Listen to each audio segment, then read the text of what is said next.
No cabe duda que este jueves, segundo día de posadas, no posadas por el COVID, es No, no hay posadas. muy agradable estar en Estereotipos una vez más. Luis Ernesto González, ¿cómo estás? Bienvenidos al programa. Muy feliz, estoy muy contento, estoy de muy buen humor. Hoy tenemos un gran Así programa es. sin lugar a dudas. Y por ahí, mira, les estoy avisando, pero me hago bolas, que en un momento va a estar con nosotros Juan Miguel Zunzunegui. O sea que la gente se va a llevar hoy un programazo, pero de verdad un programazo. Es correcto, es correcto.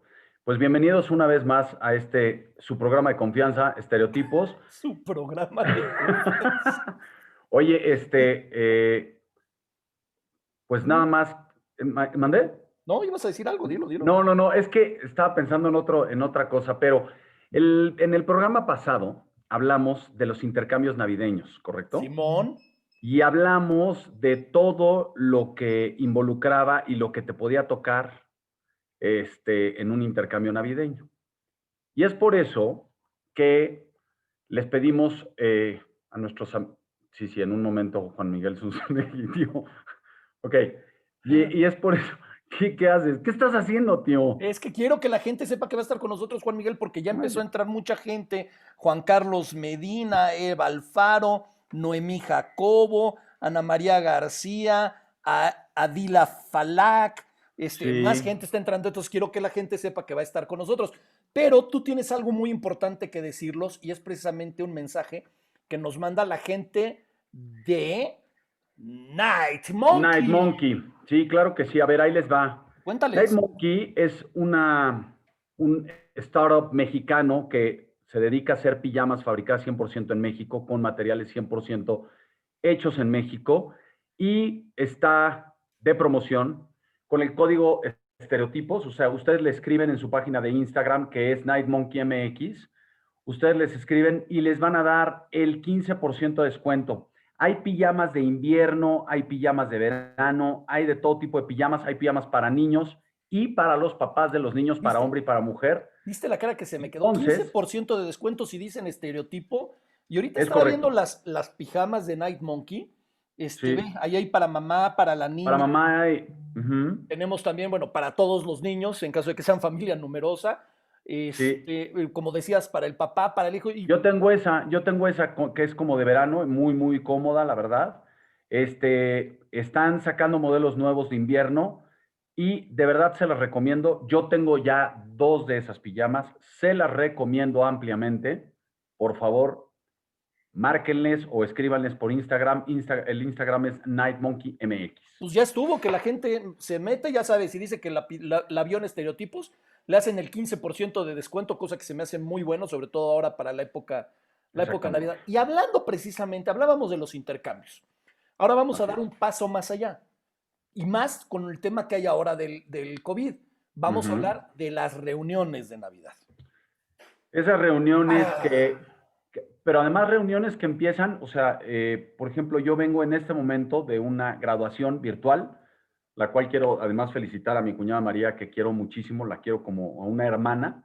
Se graduó del TEC de Monterrey y había 1,000 personas conectadas en esa graduación. wow, como Se si estuvieran graduaron viendo estereotipos. más o menos, se graduaron 650 alumnos, pero lo que pasa y lo que queremos, el mensaje que queremos transmitir ahorita es que pues vean a sus familiares, de verdad, hagan caso y vean a sus familiares en estas reuniones ahora por Zoom, utilicen estas herramientas digitales, porque pues nos va a ayudar mucho para que evitemos los contagios, que ahorita la verdad las cosas no están bien Hoy, y los... hoy me llegó un mensaje del gobierno de Ujú. la Ciudad de México que hablan del 78% de hospitalización.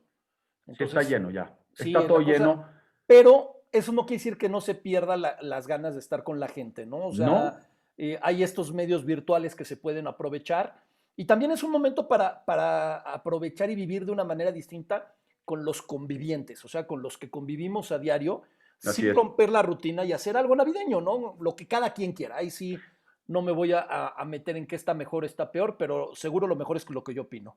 Justamente, no, no necesariamente, pero bueno, justamente mi esposa tuvo la reunión de su oficina. Estuvo padre porque les mandaron de su oficina a todas las personas que trabajan un kit, digamos, con una botellita de vino, les Wow. mandaron un jamón serrano y unos quesos, y entonces hicieron su reunión con la botellita, con el queso. O sea, estuvo padre, la verdad.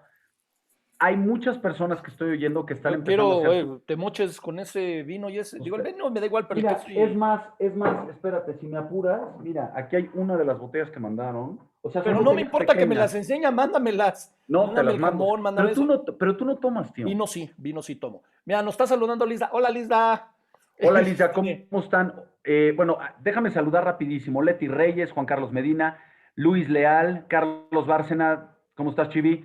Verónica Balcázar, Carla Díaz, Carolina Gómez, Checo Galván, Cristian Cebadúa, Flavia Bert, Eduardo Pinto, ¿cómo están? Qué gusto, de verdad, qué gusto que estén en Katie, estereotipos. Bueno, Katie, que ya le va a llegar su taza, ya se la dejaste a su hijo, o sea que él se la va a hacer llegar dentro de sí, ya le va a poco. llegar a Heidi. Yo creo que es importante, en serio, más allá de la conciencia del momento que vivimos, Ujú, eh, creo que también es un momento para poder juntarnos, ya sea de manera virtual o con los que vivimos, y hacer una especie de resumen, recapitulación de lo que ha sido el año y rescatar lo mejor, porque encontrar lo malo del 2020 es muy fácil. Nos hemos pasado sí. todo el año escuchando exclusivamente cosas malas del 2020 y yo creo que es momento también de ver las cosas buenas que tuvo el 2020. Y voy a poner un ejemplo nada más de las cosas buenas. ¡Estereotipos! Por ejemplo, o sea, la verdad es que mucha gente ha cambiado muchos hábitos, muchas rutinas. Nosotros no habíamos empezado este programa y la pandemia nos aventó, nos dijo, tienen que arrancar sí o sí. Entonces han pasado cosas buenas también, o sea, hay cosas malas como siempre, pero hay cosas buenas y yo estoy seguro que el próximo año que empieza la era de Acuario será un año muy, muy bueno. No, bueno. Voy a cambiar Quiero. radicalmente tema, a cambiarlo y a decirle a la gente que nos está viendo que va a entrar ahorita con nosotros. Ante todo es un gran amigo, Juan Miguel Sí, Zunzunegui, para quien, porque hay gente que puede que no lo conozca, puede haber gente que no lo conozca. Juan Miguel es comunicólogo de carrera, pero aparte tiene maestría en humanidades, tiene también doctorado, tiene, bueno, ha escrito cualquier cantidad de libros, novelas, libros de divulgación, incluso libros medio polémicos por ahí en los temas que ha escrito. Y acaba de sacar uno en agosto, finales de agosto, principios de septiembre, que ha sido un exitazo, que es el de Hernán Cortés, Encuentro y Conquista, y que ahorita nos va a platicar cómo le ha ido, y pues qué mejor, así, sin más preámbulo ni nada de nada, que darle acceso, no acceder a, sino darle acceso a Juan Miguel Zunzunegui, que está hoy con nosotros, ahorita que ahí está entrando. Ahí estamos. ¿cómo estás, Juan Miguel? Bienvenido Hola, nuevamente a Estereotipos. Qué gusto. pues igualmente encantado de estar aquí otra vez cotorreando. Esa es la actitud y ese es el espíritu. Juan Miguel, le decíamos ahorita a la gente, porque aunque no lo creas, creo que quedan como 10 personas que no te conocen. Órale, ¿de Este, verdad tantos? Nada sí, más 10. sí, a mí Uno también. es Biden, Ajá. el otro. Y, Ojalá el y- otro sea don Andrés.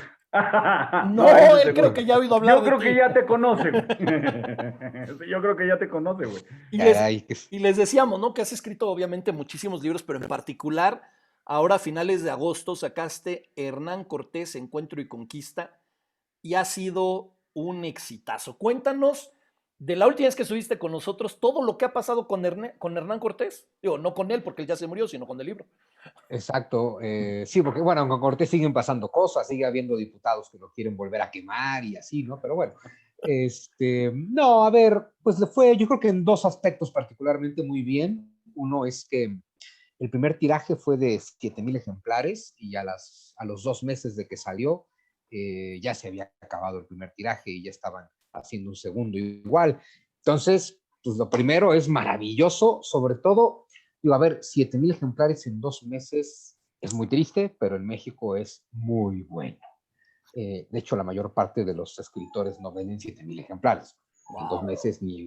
Es terrible, las ediciones promedio en México son de 1,500 a 2,000 ejemplares Híjole. y tú vendes 5,000 ejemplares, ya se considera que, o sea, eres un autor que vale la pena seguir publicando con 5,000 ejemplares. Imagínate. Wow. Entonces, claro, pues que se agote una edición de 7,000 en 2 meses es un éxito siempre. Y yo creo que es doble éxito en tiempos de pandemia, Claro. porque bueno, pues no es que la gente se ande lanzando a comprar cosas, mucho menos libros, ¿no? Si no los comprábamos sin pandemia, pues con pandemia. Bueno, quién sabe, justo, tal vez con la pandemia la gente ha empezado a valorar. Bueno, yo creo que en general todos hemos empezado a valorar más a todos los artistas y creadores en general, porque nos dimos cuenta que sin arte no sobrevives una cuarentena, ¿no? Claro. Entonces, bueno, pues tal vez, pero la verdad es que muy bien, y pues bueno, ya está la segunda edición, y se sigue vendiendo.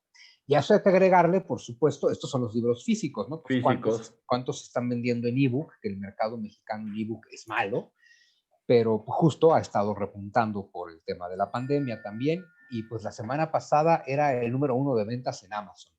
Entonces, Bien. pues Oye, la verdad es que muy bien. te iba a decir, a nivel Latinoamérica o en otros países del mundo también se está vendiendo, ¿verdad? Sí, bueno, solamente la versión digital, Ujú. porque digo, en términos generales, sacar un libro en físico de tu país siempre es muy Es difícil, complicado. ¿no? Ujú. Pero bueno, sí, en digital, o sea, en ebook está en todas las plataformas, disponible en todos los países, y la versión audiolibro narrada por mí también está disponible en todas las plataformas de audiolibros. En particular en Audible, ¿no? Que es la de Amazon. Exacto, Audible de Quizás la Amazon, ahí lo más... pueden, Oye, la más amable, ¿no?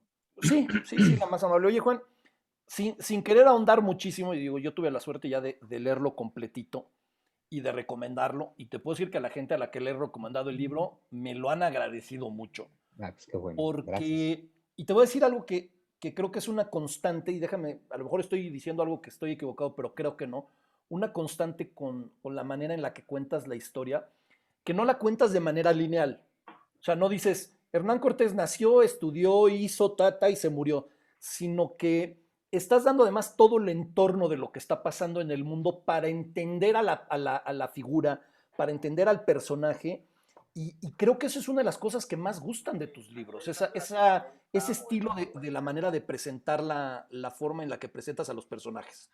Bueno, es que justo, bueno, yo creo, siempre he dicho que mi gran don, mi gran regalo en esta vida fue la narrativa, que al final no importa la historia, siempre es un tema de narrativa, ¿no? Cómo cuentas las cosas es lo que hace que sean interesantes. Y, a ver, mi mente es un caos y mis libros al final terminan ser un extraño caos ordenado, porque eventualmente sí que te cuento una historia, ¿no?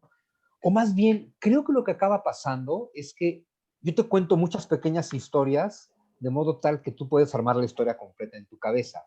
Y eso creo que es más dinámico que una historia lineal, porque en la historia lineal, pues ahí está lo que yo te digo y ahí está, y eso es lo que tú lees. Y de alguna forma extraña, creo que lo que a mí me sale, literal me sale, yo no lo planeo.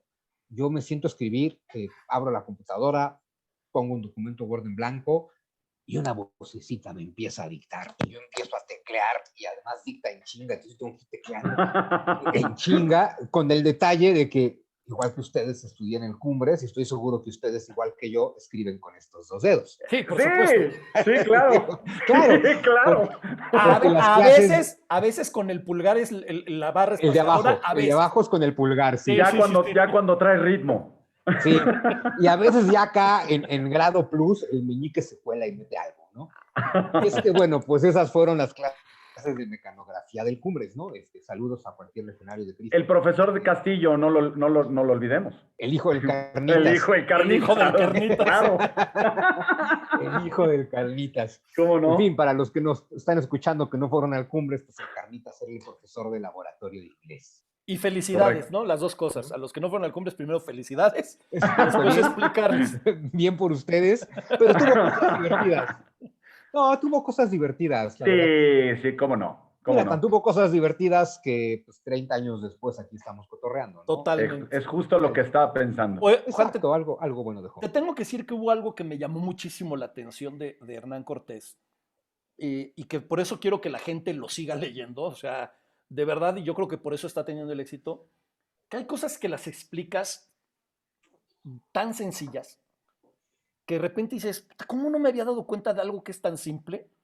Pero que necesitaba que me lo dijeran. Y voy a poner un ejemplo en particular.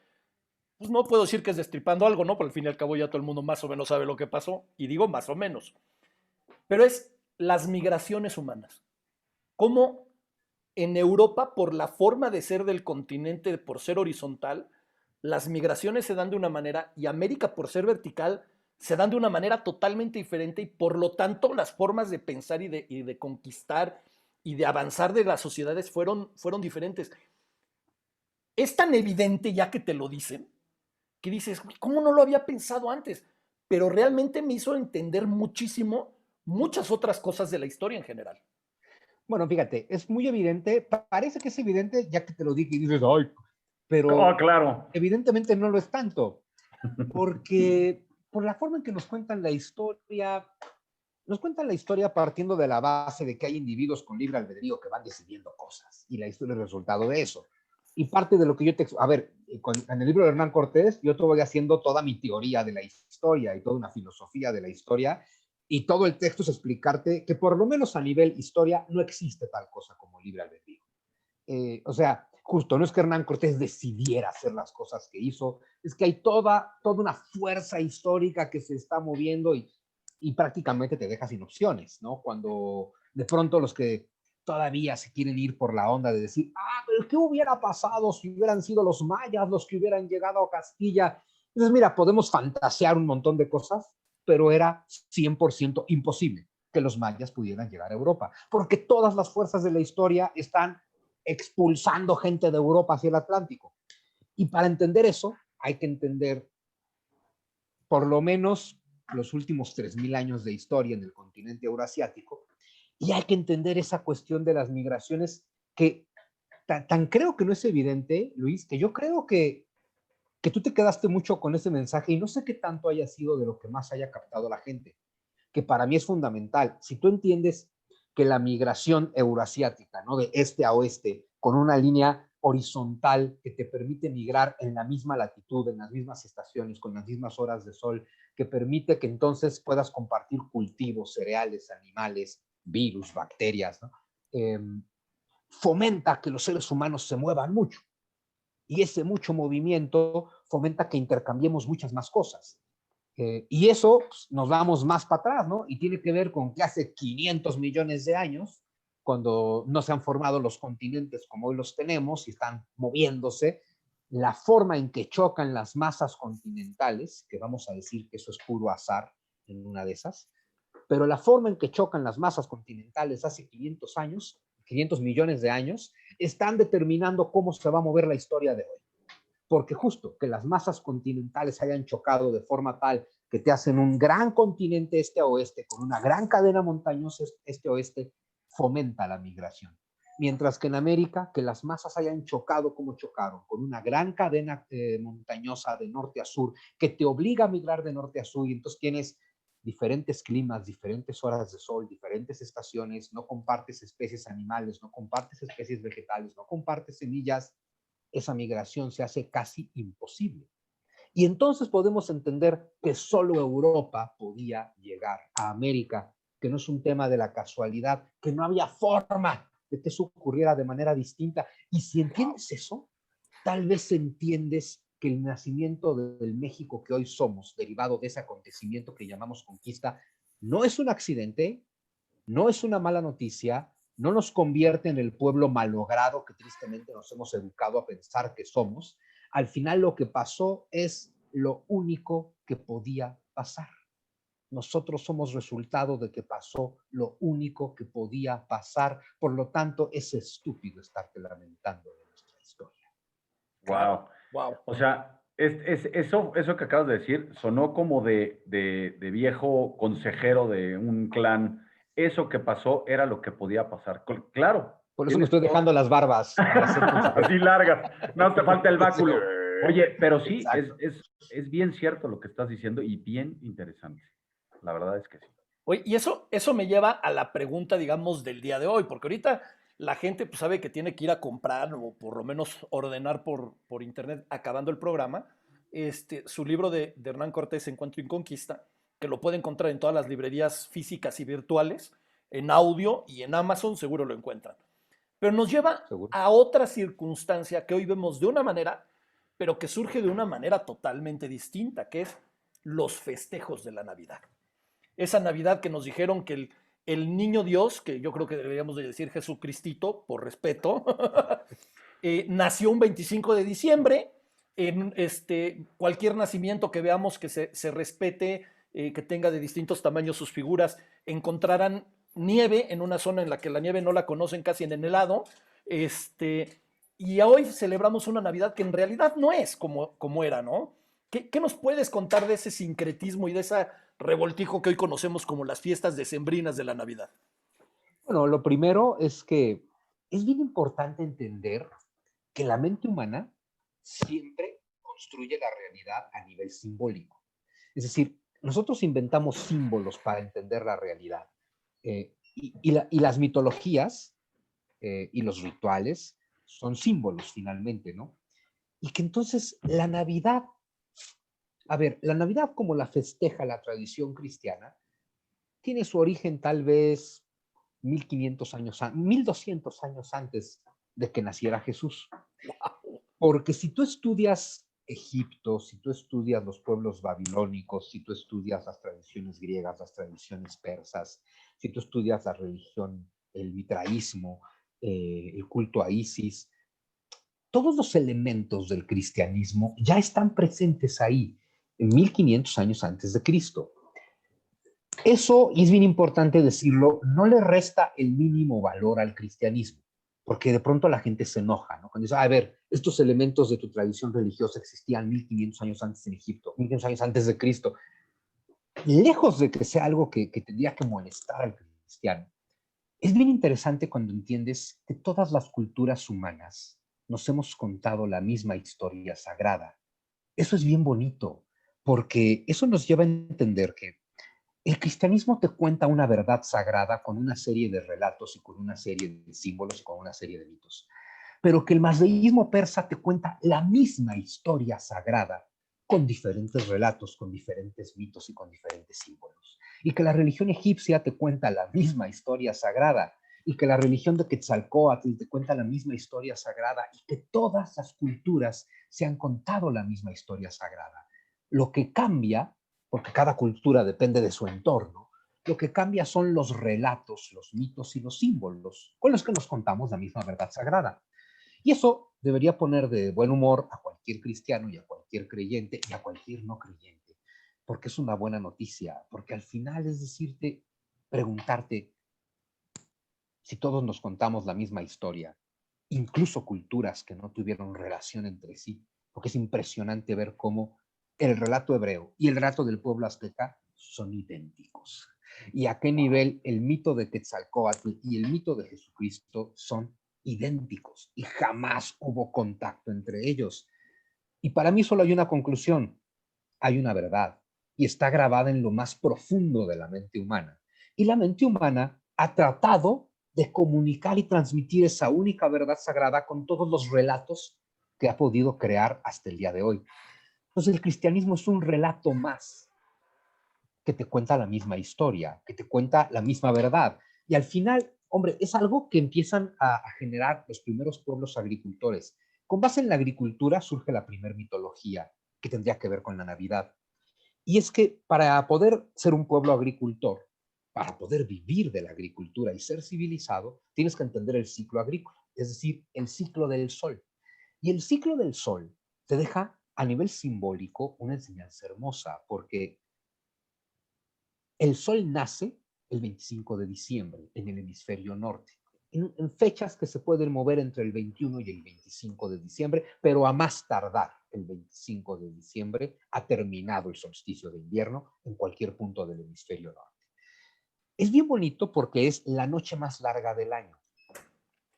La noche más larga del año, imagínate que vivimos hace 30,000 años y somos cazadores recolectores y apenas estamos empezando a entender el desmadre del sol. Y la noche te da miedo, y el frío y la oscuridad te dan miedo, pero el sol vuelve a nacer todos los días. Y entonces todos los días te dan una buena noticia, porque todos los días te dicen, la luz siempre vence a la oscuridad. Todas las tradiciones religiosas se han contado una mitología del Dios que muere, que desciende al inframundo, que combate contra las tinieblas y que resucita y que se eleva triunfante en el cielo. Porque eso es lo que hace el sol todos los días. Todos los días el sol surge de la tierra, llega a su punto máximo, penetra en las entrañas, le da la vuelta al inframundo, desde el punto de vista, combate contra las tinieblas y evidentemente las derrota porque vuelven a ser al día siguiente. Y si eso es el mensaje que se nos da a nosotros como seres humanos todos los días, de parte de la naturaleza, en una de esas significa algo muy lindo. En una de esas significa que la luz siempre vence a la oscuridad. Y eso que pasa todos los días, pasa todos los años. El año es como un gran día que empieza el 21, del 21 al 25 de diciembre, el día más corto tras la noche más larga, pero es como decirte, tras la noche más larga, el sol vuelve a nacer. Claro, y la luz siempre derrota la oscuridad, incluso tras la noche más larga, cuando parecía que no, el sol triunfa nuevamente y se eleva en las alturas y empieza el gran ciclo solar a lo largo del año. Eso se ha festejado en el solsticio de invierno siempre. Perdón que te interrumpa, pero ahorita que, pues ahora sí que me das o nos das esta explicación que tuvieron que haber visto estas personas, estos seres humanos homínidos que empezaban a medio a mover las neuronas, ¿no? Cuando empezaron a ver este movimiento de las estaciones. Luego se quiso colgar la medalla a John Campbell, ¿no? Con su relato del héroe, al final es lo mismo. Bueno, pero en realidad es Joseph Campbell. Digo, Joseph Campbell, sí. Joseph Campbell, que de verdad a quien nos escucha, lean a Joseph Campbell, es una maravilla. Tiene una obra de 2000 páginas en 4 tomos, Las Máscaras de Dios, que justo lo que te explica Joseph Campbell en 2000 páginas es lo que yo te expliqué hace rato en 2 minutos. No sé si valga la pena. No sé si seas su mejor publicista. No. Hay que decir que Joseph Campbell en 2000 páginas te da dato por dato ejemplo. Pero justo Joseph Campbell descubre el tema, y por eso le llama el monomito. Dice, oigan, todas las mitologías te cuentan la misma historia, con diferentes símbolos. Y él se va mitología por mitología. Por eso le lleva 2000 páginas, ¿no? Pero me encanta que te dice eso. Todos nos contamos el viaje del héroe. Y el viaje del héroe, en el viaje del héroe, el héroe siempre desciende al inframundo, se enfrenta contra las tinieblas, derrota a su ego, al demonio o a quien sea, y resucita y renace. Entonces, el ciclo de Jesús completo es una joya, porque por un lado, la Navidad que que celebramos nosotros, es la Navidad que nace en el Imperio Romano. Eso es bien importante entenderlo. La Navidad nace en el Imperio Romano, pero se festejaba en Roma antes de ser imperio, en tiempos de la República, antes del nacimiento de Jesús, que los romanos ya festejaban 2 fiestas muy importantes. Una, las Saturnalias o las Saturnales, que son las fiestas en honor al dios Saturno, que es el dios del tiempo. Ojo, las fiestas del tiempo. Lo que están conmemorando los romanos es que el tiempo está terminando. Recordemos que nosotros hoy en día tenemos una visión lineal del tiempo. Todas las culturas antiguas tuvieron una visión circular del tiempo. Entonces, el tiempo termina para volver a empezar. Y entonces a nivel del año, eso es justo lo que ocurre. Las Saturnales son las fiestas de Saturno porque el tiempo está terminando hasta llegar al 21 de diciembre. Las Saturnales se empiezan a conmemorar desde el 17 de diciembre, que es lo que la tradición cristiana convirtió en posadas, por supuesto. O sea, hoy. Entonces, exacto, hoy son las posadas, son las Saturnales romanas, que son las fiestas del tiempo, que son los días de guardar y de celebrar, las dos cosas al mismo tiempo, en espera de la noche más larga, las penumbras, las 3 noches del solsticio, en espera de, después de las Saturnalias, era el nacimiento triunfante de Apolo, que era el dios del sol. Entonces festejamos el final del tiempo hasta llegar a la penumbra, en una espera linda, justo con esperanza, de que pasará la penumbra y el sol nace, ¿sí? Y claro, el Apolo nace el 25 de diciembre, Helios nace el 25 de diciembre, Mitra nace el 25 de diciembre, porque todos son dioses solares y el sol es el que nace el 25 de diciembre. Y había que hacer que Jesús naciera el 25 de diciembre, por lo tanto. Bueno, claro, Roma empezó a privilegiar los cultos solares por encima de cualquier otro culto, el culto a Mitra por encima de... Mitra nace el 25 de diciembre y es venerado por pastores. O sea, ahí tienes ya el cristianismo antes de Cristo. Y Roma va juntando todos los cultos solares en una sola religión que llaman el Sol Invicto. y celebran el nacimiento del Sol Invicto el 25 de diciembre después de las Saturnales. Cuando Roma está... hay dos fechas muy importantes. En el año 313 el emperador Constantino promulga el Edicto de Milán, que es en el que permite el culto cristiano, legaliza el culto cristiano y ya a título personal como emperador apoya económicamente el culto cristiano. Y luego en el año 380 el emperador Teodosio prohíbe todos los demás cultos e impone como único culto tolerado y oficial del Imperio Romano el culto cristiano que legalizó Constantino en el 313. Al ser la religión, dígame. Perdón, una pregunta. Es que Omar está preguntando por la forma de festejar la Navidad y sus símbolos. Entonces... No, pero también nos pregunta, y creo que es muy interesante, o sea, ahorita contabas, por ejemplo, cómo lo hace los romanos, pero en el caso de porque cuentas que todas las religiones lo hacen, cuéntanos cómo veían estas mismas fiestas aquí en América. Ahorita voy con América. Okay. Termino rápido esto para que veamos cómo América es igualito, porque justo es el mismo ciclo. Entonces, Roma oficializa el cristianismo como su única religión, tienen que oficializar sus fiestas. La fiesta que conmemoraban los cristianos hasta ese momento era la muerte y resurrección de Jesús, es decir, la Pascua. Roma va a decir, además de eso, hay que conmemorar el nacimiento. Y el nacimiento de Jesús, no sabemos cuándo fue, pero vamos a establecer el nacimiento de este nuevo Dios solar, que es lo que era Jesús al principio, el día del nacimiento del sol. Y claro, si ubicas a Jesús como el Dios Sol, es una joya, porque ¿qué es lo que hace el Sol? El Sol desde el cielo toca la tierra, ¿no? Esos son los rayos del Sol. El Sol toca la tierra, el Sol bendice la tierra, el Sol fertiliza la tierra. Gracias a que el Sol ha fertilizado la tierra te entrega su fruto, literal, el fruto de la tierra, la agricultura. Y antes de eso, el cazador-recolector ya decía, ay, güey, la tierra me entrega todo, ¿no? Entonces, la tierra bendecida, fertilizada por el sol, te entrega su fruto. El símbolo fundamental de ese fruto, que es, claro, el cultivo, ¿qué hacías con el cultivo? El más importante de toda Eurasia, el trigo. ¿Qué haces? Pan. ¿Qué hace el pan? Alimenta al hombre. Ok. ¿Cuál es el ciclo de Jesús? Es el sol que desciende a la tierra. Solo que en el ciclo agrícola es el sol, el rayo de sol, toca la tierra, bendice la tierra, fertiliza la tierra te entrega su fruto, el fruto de la tierra se convierte en el pan que alimenta al hombre. Jesús es el Espíritu Santo que desciende del cielo, porque desciende de Dios. Y antes de la paloma, que al final desciende del cielo a la tierra, era el rayo de sol. Vean, por ejemplo, la Anunciación de Fra Angelico, ¿no? Y es el rayo de sol tocando no la tierra, sino a la madre tierra del cristianismo, la Virgen.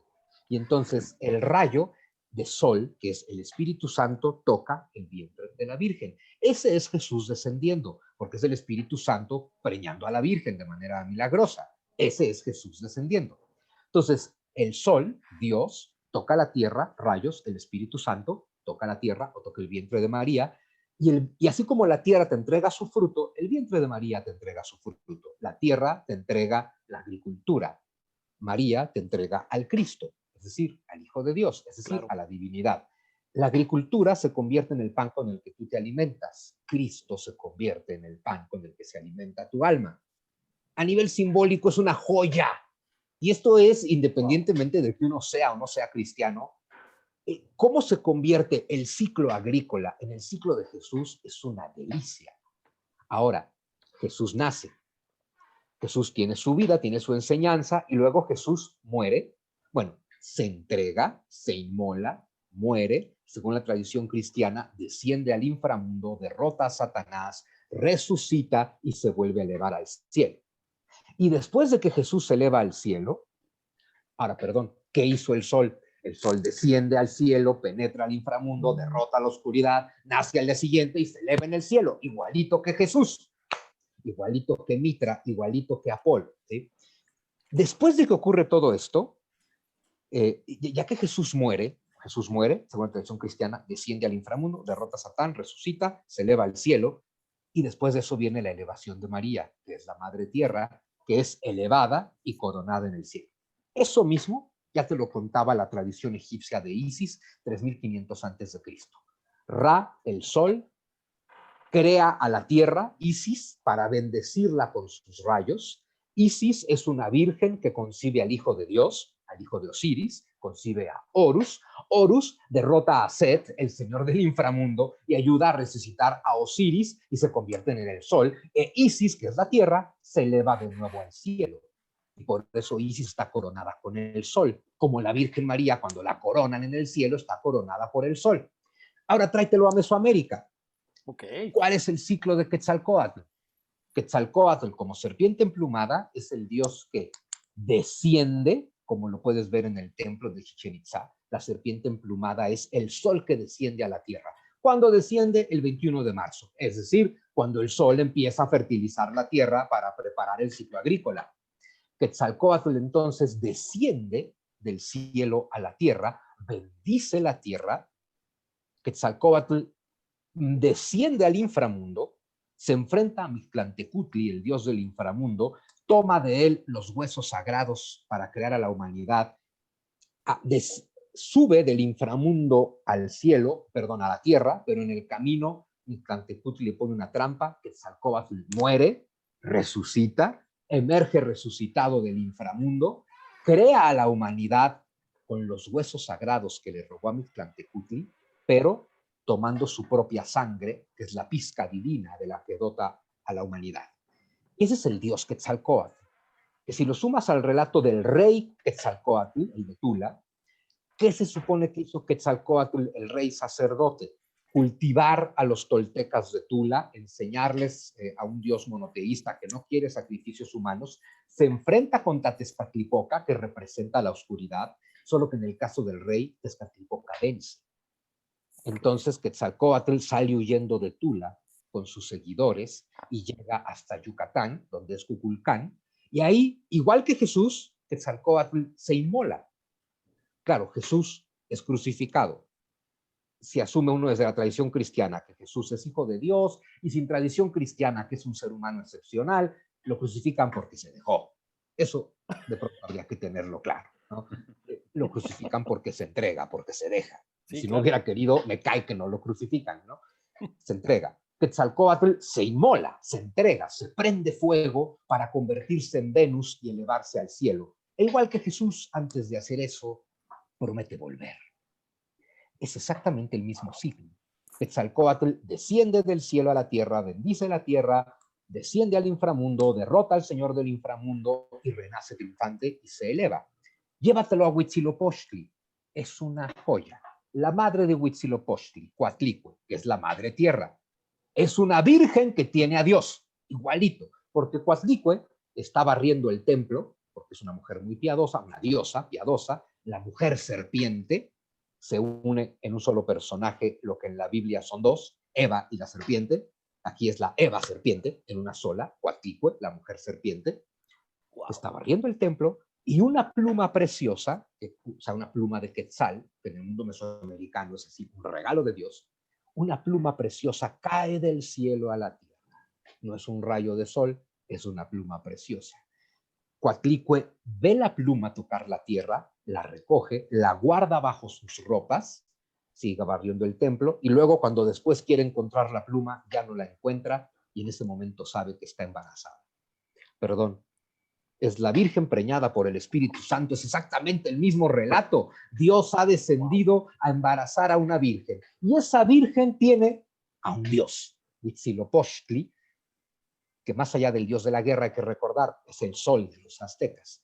Huitzilopochtli, el sol, nace, y lo primero que hace al nacer es derrotar a su hermana, su contraparte, Coyolxauhqui, que es una diosa lunar de la noche, de la oscuridad. El sol derrota a la oscuridad.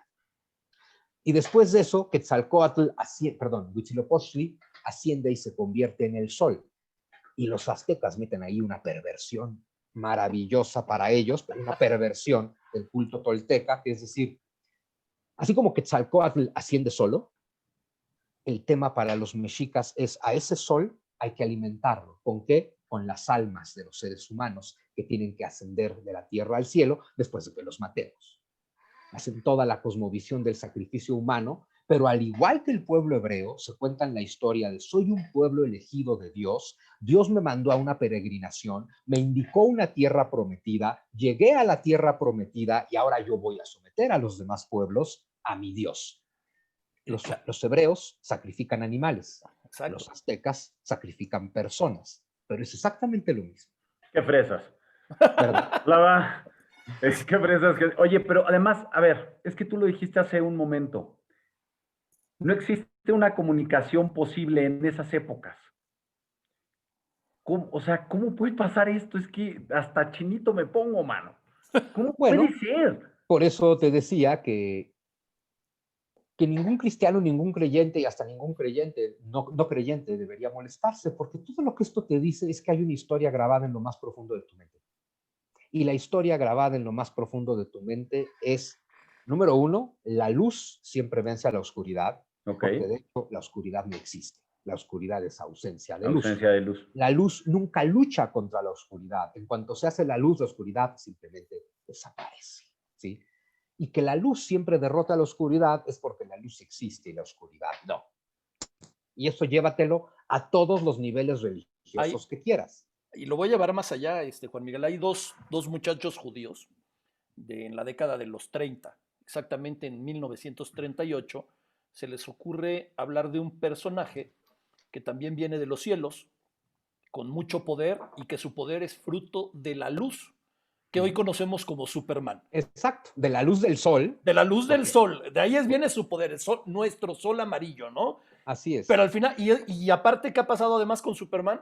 Que ya murió, fue al mundo de los muertos, derrotó al mundo de los muertos y Exacto. regresó gracias a la luz.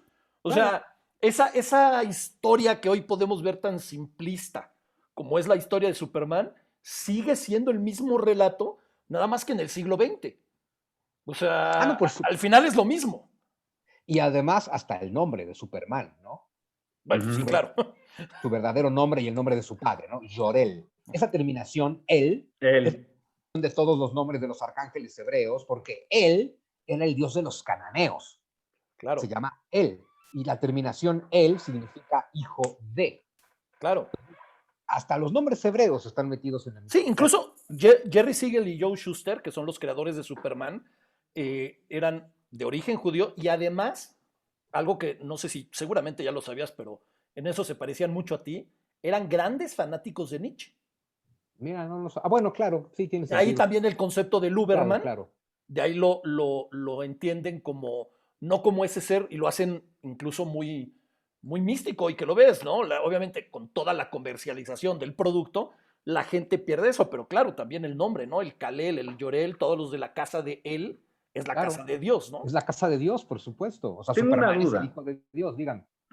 ¿Por qué? O sea, la tradición cristiana es, o sea, la Navidad cristiana es la que hoy prácticamente rige, bueno, desde el calendario de la humanidad, porque la verdad es que nos regimos por el antes de Cristo y después de Cristo, pero la Navidad es una fecha, o son unas fechas al final del año, en donde todo el mundo literalmente se detiene a celebrar, a lo mejor, digo, en Asia no y en países del Medio Oeste no, pero a nivel occidental, la Navidad es igual. ¿Por qué ya no? ¿Por qué ya no? Todos los relatos que tú nos acabas de decir, como el egipcio, aunque esto haya sido hace 3.500 años, ¿por qué no fue igual pasando de generación en generación hasta nuestros días en las diferentes culturas?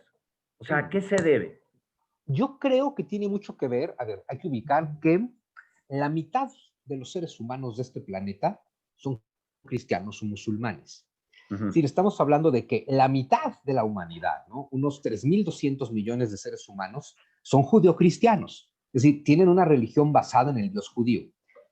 Este monoteísmo hebreo, desde el monoteísmo hebreo, y no podía ser diferente con sus hijos, cristianismo e islam, el monoteísmo es muy agresivo, es muy violento y es muy intolerante, porque el monoteísmo no solamente parte, o sea, parte de la base de decir, solo hay un Dios, sí, y es el mío. Oye, pero el mío, ni madre, el mío. Y la forma en que yo entiendo a Dios es la forma correcta de entenderlo, y solo esa. Y solo mi forma de venerarlo es como Él quiere ser venerado, como si Dios quisiera o necesitara ser venerado. Bueno, dejaría de ser Dios, pues, sería un ser humano, punto, ¿no? Entonces, el monoteísmo es muy agresivo. Ahora, estos tres monoteísmos parten del mismo concepto, que es la revelación. La revelación implica, Dios te da un conocimiento que tú con la razón no hubieras sido capaz de tener. Por eso necesitas que Dios te lo entregue. Y la revelación, como lo ha entendido la tradición judía, cristiana e islámica, es Dios vino a decirnos algo que antes de plano no se sabía. Esto quiere decir que ninguna religión monoteísta, y desde luego no lo hace el judaísmo, no lo hace el cristianismo y no lo hace el islam, porque ninguna religión monoteísta acepta antecedentes históricos. Porque el antecedente histórico para ellos, y creo que es una muy mala, rechazaría la revelación. Si yo te digo, no, mira, esto es evolución de lo persa, que fue evolución de lo hebreo, que fue evolución de lo egipcio, ellos entienden, entonces no hay revelación. Digo, no, solo que no pienses en la revelación como Dios diciendo, ¡wow! Ahí está todo el conocimiento.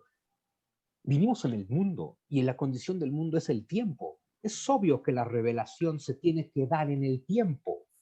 Y también es absurdo pensar que Dios es exclusivo. Sin embargo, a ver, ¿cuál es el origen del monoteísmo que tiene la mitad de la humanidad? El judaísmo. ¿Qué piensan los judíos? Que Dios es de ellos. O sea, somos Sí, el claro. pueblo elegido, es nuestro Dios. ¿Qué piensa el cristiano? Lo mismo. ¿Qué piensa el musulmán? Lo mismo. Entonces, para mí sería hermoso decir, oye, ¿qué crees? El nacimiento de Jesús, que simboliza algo hermoso, porque es el tema de, a ver, cámbialo, de la luz siempre vence a la oscuridad, a tu ser siempre va a derrotar a tu ego. Eventualmente, el espíritu siempre se va a imponer sobre la materia y tómalo como la mejor noticia del mundo, que esto ni siquiera depende de ti. Es decir, el tema de que al final se imponga el bien, todo sea perfecto, todo sea bueno y todos regresemos a nuestro origen divino, afortunadamente no depende de nosotros. Ese es el plan divino en su totalidad. Todo viene de Dios, todo vuelve a Dios. Y eso, que lo podrás entender como una gran noticia, sin importar bajo qué cultura lo entiendas, cada cultura piensa que es solamente de ellos. Es la de ellos. Las culturas son egocéntricas. Oye, Juan, ahí quizás entra un poco, y estoy casi seguro, y tú me vas a corregir porque seguro tú lo sabes, pero creo que fue Ratzinger, hoy Benedicto XVI, fue cuando dijo que la Biblia no se debía de leer de una manera literal, que era un libro simbólico. Y yo creo que el problema es que la gente lo quiere leer en serio, como si de verdad un día hubiera llegado Dios, hubiera hecho un monito de plastilina, bueno, de barro, lo hubiera soplado y ahí hubiera surgido Adán, ¿no? Y de ahí para el día de hoy, ¿no? Yo creo que ahí radica la diferencia, ¿no? De ese lo mío es lo correcto y lo tuyo es lo que está mal, ¿no? Como yo lo esa Biblia y esa Biblia es la correcta, todo lo demás está incorrecto. Claro, y fíjate, sin embargo, creo que Benedicto XVI, que, a ver, Joseph Ratzinger era uno de los grandes teólogos de la Iglesia Católica, ¿no?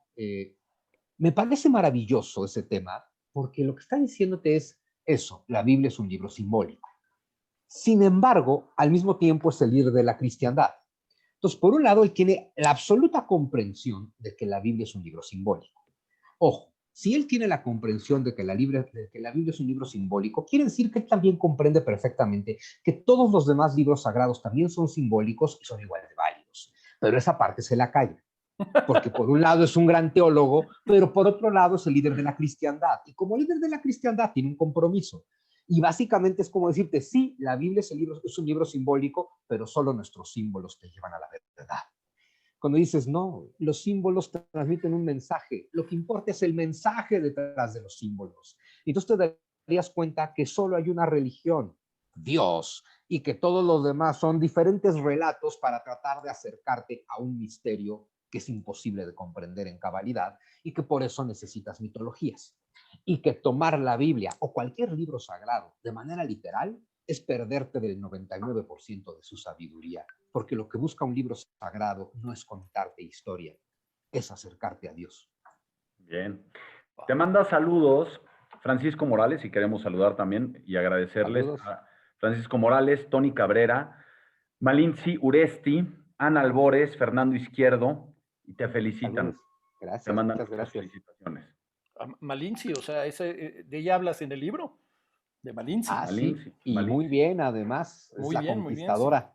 sin lugar a dudas. La Oye, conquistadora. Juan, brinquemos unos cuantos, no sé si siglos, no sé si decenios, no sé, un poco a la Navidad un poco más actual, vamos a decirlo.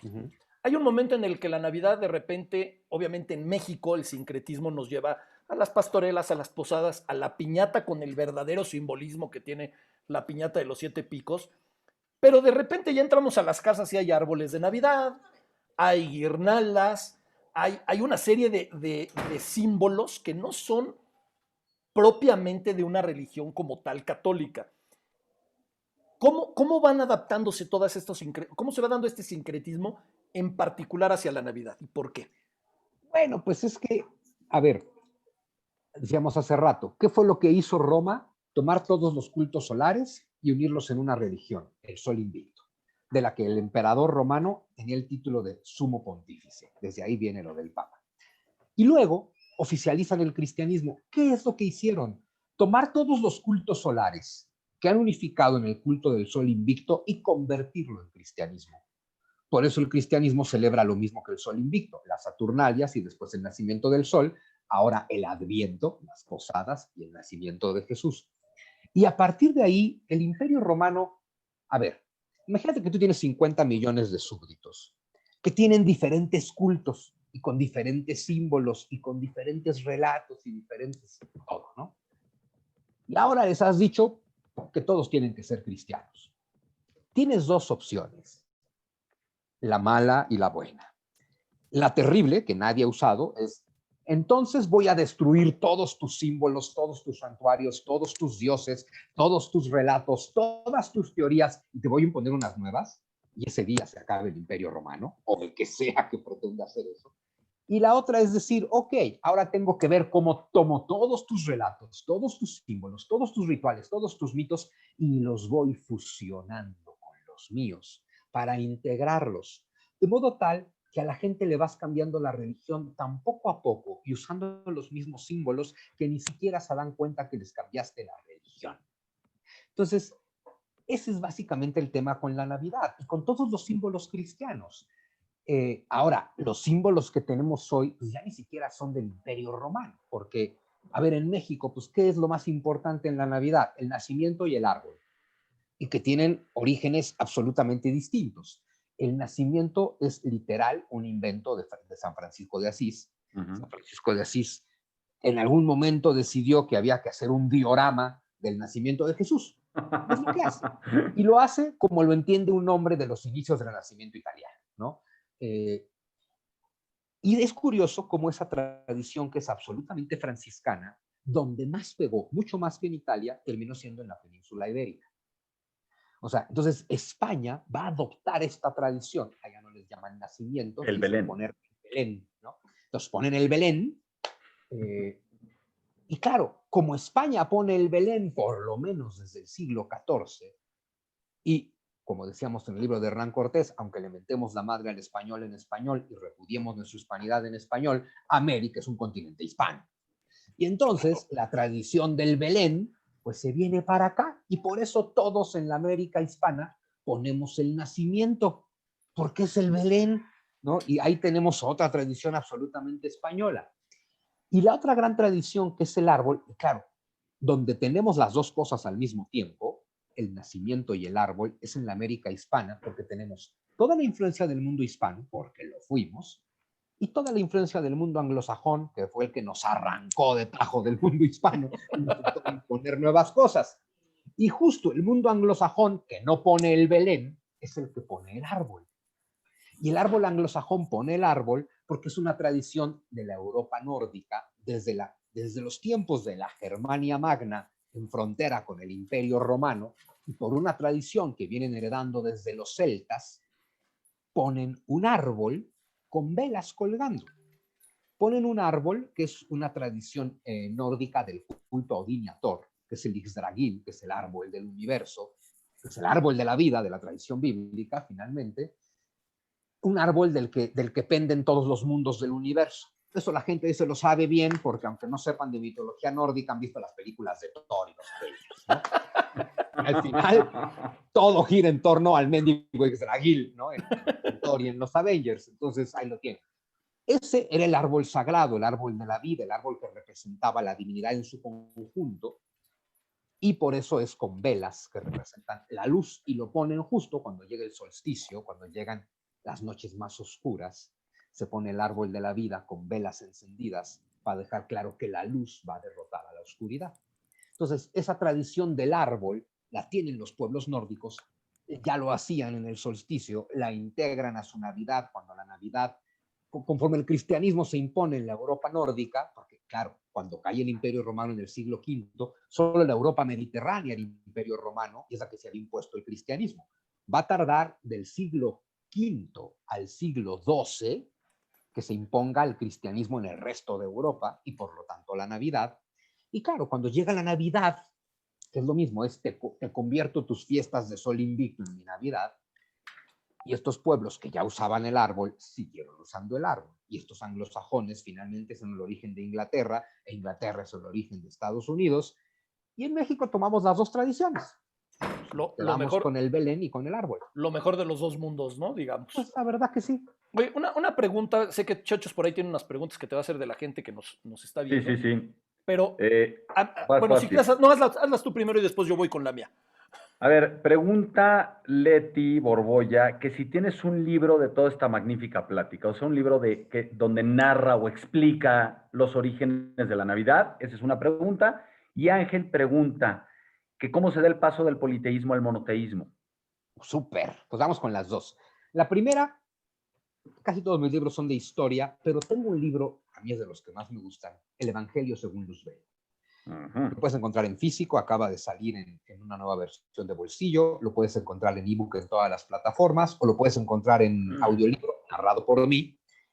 En el Evangelio según Luzbel, la dinámica es que estamos en el Medio Oriente, en el fin de los tiempos, y así como hubo una pareja humana originaria, ¿no? Adán y Eva, yo te pongo a la última pareja humana sobreviviente al fin de los tiempos, ¿no? El Adán y Eva del final, y tratando de esconderse de la guerra que está acabando con el mundo, llegan a una caverna y se encuentran con Luzbel.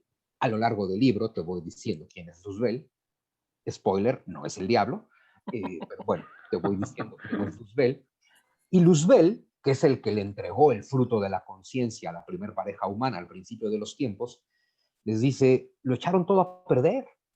O sea, no les di la conciencia para que se odiaran tanto como para desencadenar el fin del mundo. Casi, bueno, los regaña, eso ya no saben en qué broncón me metí con Dios por entregarles la conciencia, pero era para que aprendieran a amarse, estúpidos.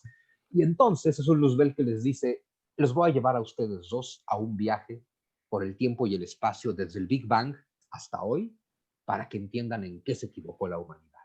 Y con ese pretexto narrativa te voy contando toda la historia de la humanidad, narrada por un omnisciente como sería Luzbel, pero te voy contando la historia de la humanidad justo desde este enfoque que hemos tenido esta plática, como ciencia, mis ejes son historia, filosofía, ciencia, religión, y cómo se van uniendo y cómo se van incorporando. Y hay muchos capítulos donde te hablo de todo esto que hemos hablado, del solsticio, del ciclo solar, del ciclo agrícola, de la Navidad, del nacimiento de Jesús, entran todas las religiones. Creo que es justo el libro en el que tomo todo el conocimiento, bueno, yo intento tomar todo el conocimiento humano, bueno, todo el que yo tengo, y ponerlo en un solo libro. En menos de 2000 páginas, ¿verdad?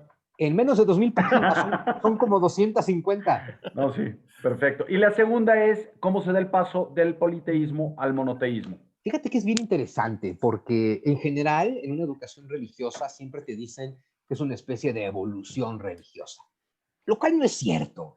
Porque también nos cuentan una historia de como si los seres humanos de la era politeísta fueran estúpidos, ¿no? ¡Ay, creemos en muchos dioses en lugar de saber que solo hay uno! No existe el politeísmo. Ninguna cultura ha sido politeísta. Todas las culturas humanas, lo han dejado muy claro en sus relatos sagrados, entienden que hay un solo principio abstracto que subyace a todo lo que existe. Ese principio abstracto, la tradición judío-cristiana islámica le dice Dios. La tradición budista, que ni siquiera usa el tema de Dios, le llama el vacío vacío. Yo le digo el vacío sagrado. La ciencia le llama Big Bang. O sea, bueno, no, le llama singularidad, lo que había antes del Big Bang. Todas las culturas han entendido que hay un solo principio que subyace a todo. Y luego hacen un relato para explicarte ese principio. Lo que es politeísta es el relato. Sí, es decir, como tengo que usar símbolos, mitos, que son símbolos, para explicarte lo inexplicable, que es Dios, uso un relato mitológico. Casi todos los pueblos usaron un relato de muchos dioses. Pero si tú lees con detalle esos relatos, vas entendiendo que esos muchos dioses te van llevando a que solo hay un principio. Por ejemplo, la religión egipcia, que podríamos pensar que es súper politeísta, tiene muy claro que solo hay un principio divino. La religión hindú, que tiene hasta 33 millones de dioses, sí, son diferentes manifestaciones de Brahman, el único, el eterno, el ¿33 inconmensurable. millones? 33 millones de dioses, más o menos, ¿no? Leve. Leve. Pero al final todos son diferentes relatos del único Dios. ¿Qué hizo la tradición judía? En lugar de usar a muchos dioses, usa a un solo Dios, lo cual dificulta mucho el relato y lo hace muy interesante por eso mismo, porque es muy difícil. Pero claro, como no puede usar a otros dioses, se vale de dos elementos, del elemento humano, y entonces todos los personajes humanos que tú ves en la Biblia representan diferentes aspectos de la divinidad. Y usa el relato angélico, donde te digo, no hay muchos dioses, pero entre Dios y el hombre hay un chingo de ángeles. Y con los ángeles te explico todos los atributos de Dios. Bueno, la religión hindú, en lugar de ponerte ángeles entre Dios y el hombre, te pone un chingo de dioses que te explican los diferentes aspectos de la divinidad. Entonces, el paso del politeísmo al monoteísmo es más un paso político. Conforme se van consolidando grandes imperios como el persa, que es el que promueve el primer gran monoteísmo, el mazdeísmo, o después el imperio de Alejandro, los imperios griegos que vienen de ahí, y luego el imperio romano. Estos imperios, igual que el egipcio, asumen que el emperador, faraón o como le llamemos, está vinculado de algún modo con la divinidad. Es el hijo de Dios, el enviado de Dios, la encarnación de Dios, pero siempre hay un vínculo entre el emperador y Dios. Si hay un vínculo entre el emperador y Dios, el imperio es el que sea, es el primero que tiene que promover que solo hay un Dios. Aquel del que es hijo el emperador. Y entonces fueron los imperios como el persa, el egipcio y particularmente el romano los que van dando el paso. Entonces, a ver, los hebreos eran una gran excepción. Un pueblo tratando de hacer un relato monoteísta en medio de un entorno politeísta. Por eso es tan interesante la historia del pueblo hebreo, es decir, cómo se les ocurrió, ¿no? Pero ya que llegas al Imperio Romano y el Medio Oriente, donde se juntan el Imperio Romano y el Imperio Persa, y ves cómo el Imperio Persa y el Imperio Romano ya iban favoreciendo la unión de todos los cultos en uno solo. En el caso de Roma, el Sol Invicto. Y eventualmente eso lo convierten en cristianismo. Pero si tú lees a los filósofos griegos del siglo V antes de Cristo, particularmente a Platón, a Parménides y a Pitágoras, te están hablando de Dios todo el tiempo, porque los filósofos estos que acabo de mencionar, tristemente en la escuela nos enseñaron como pensadores racionales cuando son maestros místicos. Y lo que tienen no es una escuela filosófica, es una secta religiosa, en el mejor sentido de la palabra. Platón venera el bien, Parménides venera el ser, Pitágoras venera la abstracción detrás de los números. Dios, Dios, Dios. O sea, el ser, el ser, el ser.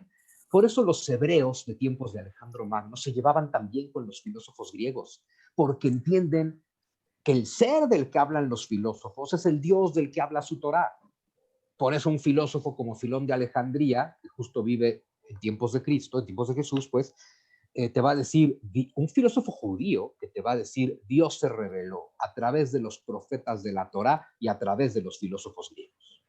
Okay. Entonces el monoteísmo se viene generando desde el siglo V antes de Cristo a nivel filosófico y se impone como una cuestión imperial en tiempos de Roma. Ahora sí que esta explicación del paso del, vamos a decirlo, del politeísmo al monoteísmo, o ver el politeísmo, que en realidad es un monoteísmo disfrazado, por decirlo de alguna manera, ahora sí que, como diría alguien, nos cae como anillo al dedo. Híjole. Para la pregunta que hace Alejandra Carrillo, y dice, ¿cómo son las tradiciones japonesas, australianas y africanas en relación a este tipo de mitologías? No tengo ni la más remota idea. Perfecto. ¡Tan! Entonces, con esto comprobamos que Juan Miguel Zunzunegui es un ser humano también. Es un ser humano, exactamente. Sí. La verdad es que de Japón no he estudiado casi nada nunca en mi vida. De Japón lo sé a nivel histórico cuando se relaciona con China, que la estudio mucho, o con Estados Unidos o con Rusia, que los estudio mucho. Okay. Y a nivel religioso nunca he estudiado el shintoísmo, entonces no tengo idea. En Australia, muy fácil, son ingleses, son cristianos, dejan la Navidad. Tal cual, ¿no? Pues sí, y en África pues, tenemos la misma facilidad. En el sur son cristianos, festejan la Navidad, en el norte son musulmanes, no la festejan. Sus cultos originarios, antes de que llegue el cristianismo y el islam en África, en gran medida se parecen mucho al culto egipcio.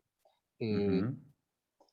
Solo que los egipcios, y en general en todo el norte de África, en el África del Sahara, no celebraban el nacimiento del sol el 25 de diciembre, es una latitud distinta, lo conmemoran el 6 de enero. ¿Y ¡Ay, por qué qué creen? coincidencia! ¡Ah, qué coincidencia! Justo. ¿Por qué creen que los No. Reyes Magos llegan el 6 de enero? Porque la iglesia cristiana de Alejandría, que es una de las más importantes de tiempos de Jesús, de los primeros 400 años, eh, no estaba dispuesta a conmemorar el nacimiento de Jesús el 25 de diciembre, porque claro, para ajustarse a sus propias tradiciones egipcias, necesitan que Jesús nazca el 6 de enero. Y por eso hasta hoy, en la iglesia ortodoxa griega y en la iglesia de Antioquía y de Alejandría y los cristianos coptos, festejan la Navidad el 6 de enero y asumen que Jesús nació el 6 de enero y que ese mismo día estaban ahí los reyes. Y las demás iglesias, para no hacer una ruptura total, acabaron diciendo, bueno, Jesús un día y los reyes el otro. Pero bueno, todo esto es para enmascarar que no tengo ni la más remota idea de lo que hacían. Como dato cultural, Neomí Jacobo nos dice que el Evangelio, según Luzbel, tiene 281 páginas. Para Mira hacer, nada más, pues ahí está, ahí nos para ser está. exactos. Gracias, Oye, Oye, Manuel. espérame, tío, te voy a decir una cosa. Es que ahorita Juan Miguel ha hablado de muchas cosas. Ojo, tío, no me vayas a regañar por lo que voy a decir, porque sé que me va a regañar. Estaba yo escuchando hace pues, algunos días la famosa alineación de... Cállate, ¿ves? Al tío ya se empezó a no enojar. dije nada. Alineación, pero tu rostro lo dice todo. Alineación entre Júpiter y Saturno. Y entonces que están hablando del comienzo de la era de Acuario, porque dicen que durante el nacimiento de Jesucristo se dio la era de Piscis y que ahora está terminando. Cuando tú explicas todo esto a nivel planetario, y ojo, a lo mejor la pregunta o la respuesta es no, no sé, pero a nivel planetario también hubo algún cambio o algo extraño a partir del nacimiento de Cristo que fue diferente a todas las demás conmemoraciones de el sol que entraba y salía y... Mira, es que el nivel astrológico es súper interesante. Lo que pasa es que hay que entenderlo bien, porque está lleno de charlatanes y está lleno de sabios, está lleno de las dos cosas. La astrología se usa desde el antiguo Egipto. No se seguiría usando si no sirviera de algo, solo que hay que saber entenderla, hay que saber interpretarla y no hay que creer en los horóscopos de las revistas, por No, supuesto, claro, ¿no? claro, claro. Pero en torno al nacimiento de Jesús es un momento muy importante porque está terminando la era de Aries y comenzando la era de Piscis. Según la astrología del zodiaco galáctico, que es justo la vuelta completa de la galaxia, cada cambio de era implicaría en un país, en un planeta con vida y conciencia como el nuestro, un cambio en esa conciencia. Lo que es un hecho es que 2000 años antes de Jesús, cuando empezó la era de Aries, también nació un gran maestro, nació Hermes Trismegisto. Y 2000 años antes de eso nació un gran maestro, nació Krishna. Los cambios de era nos han traído a seres excepcionales. Entonces hay que ver quién van a ser No, es excepcional. que ya me estás poniendo nervioso. Me No, estás no es poniendo Andrés Manuel. nervioso. No es Andrés Manuel.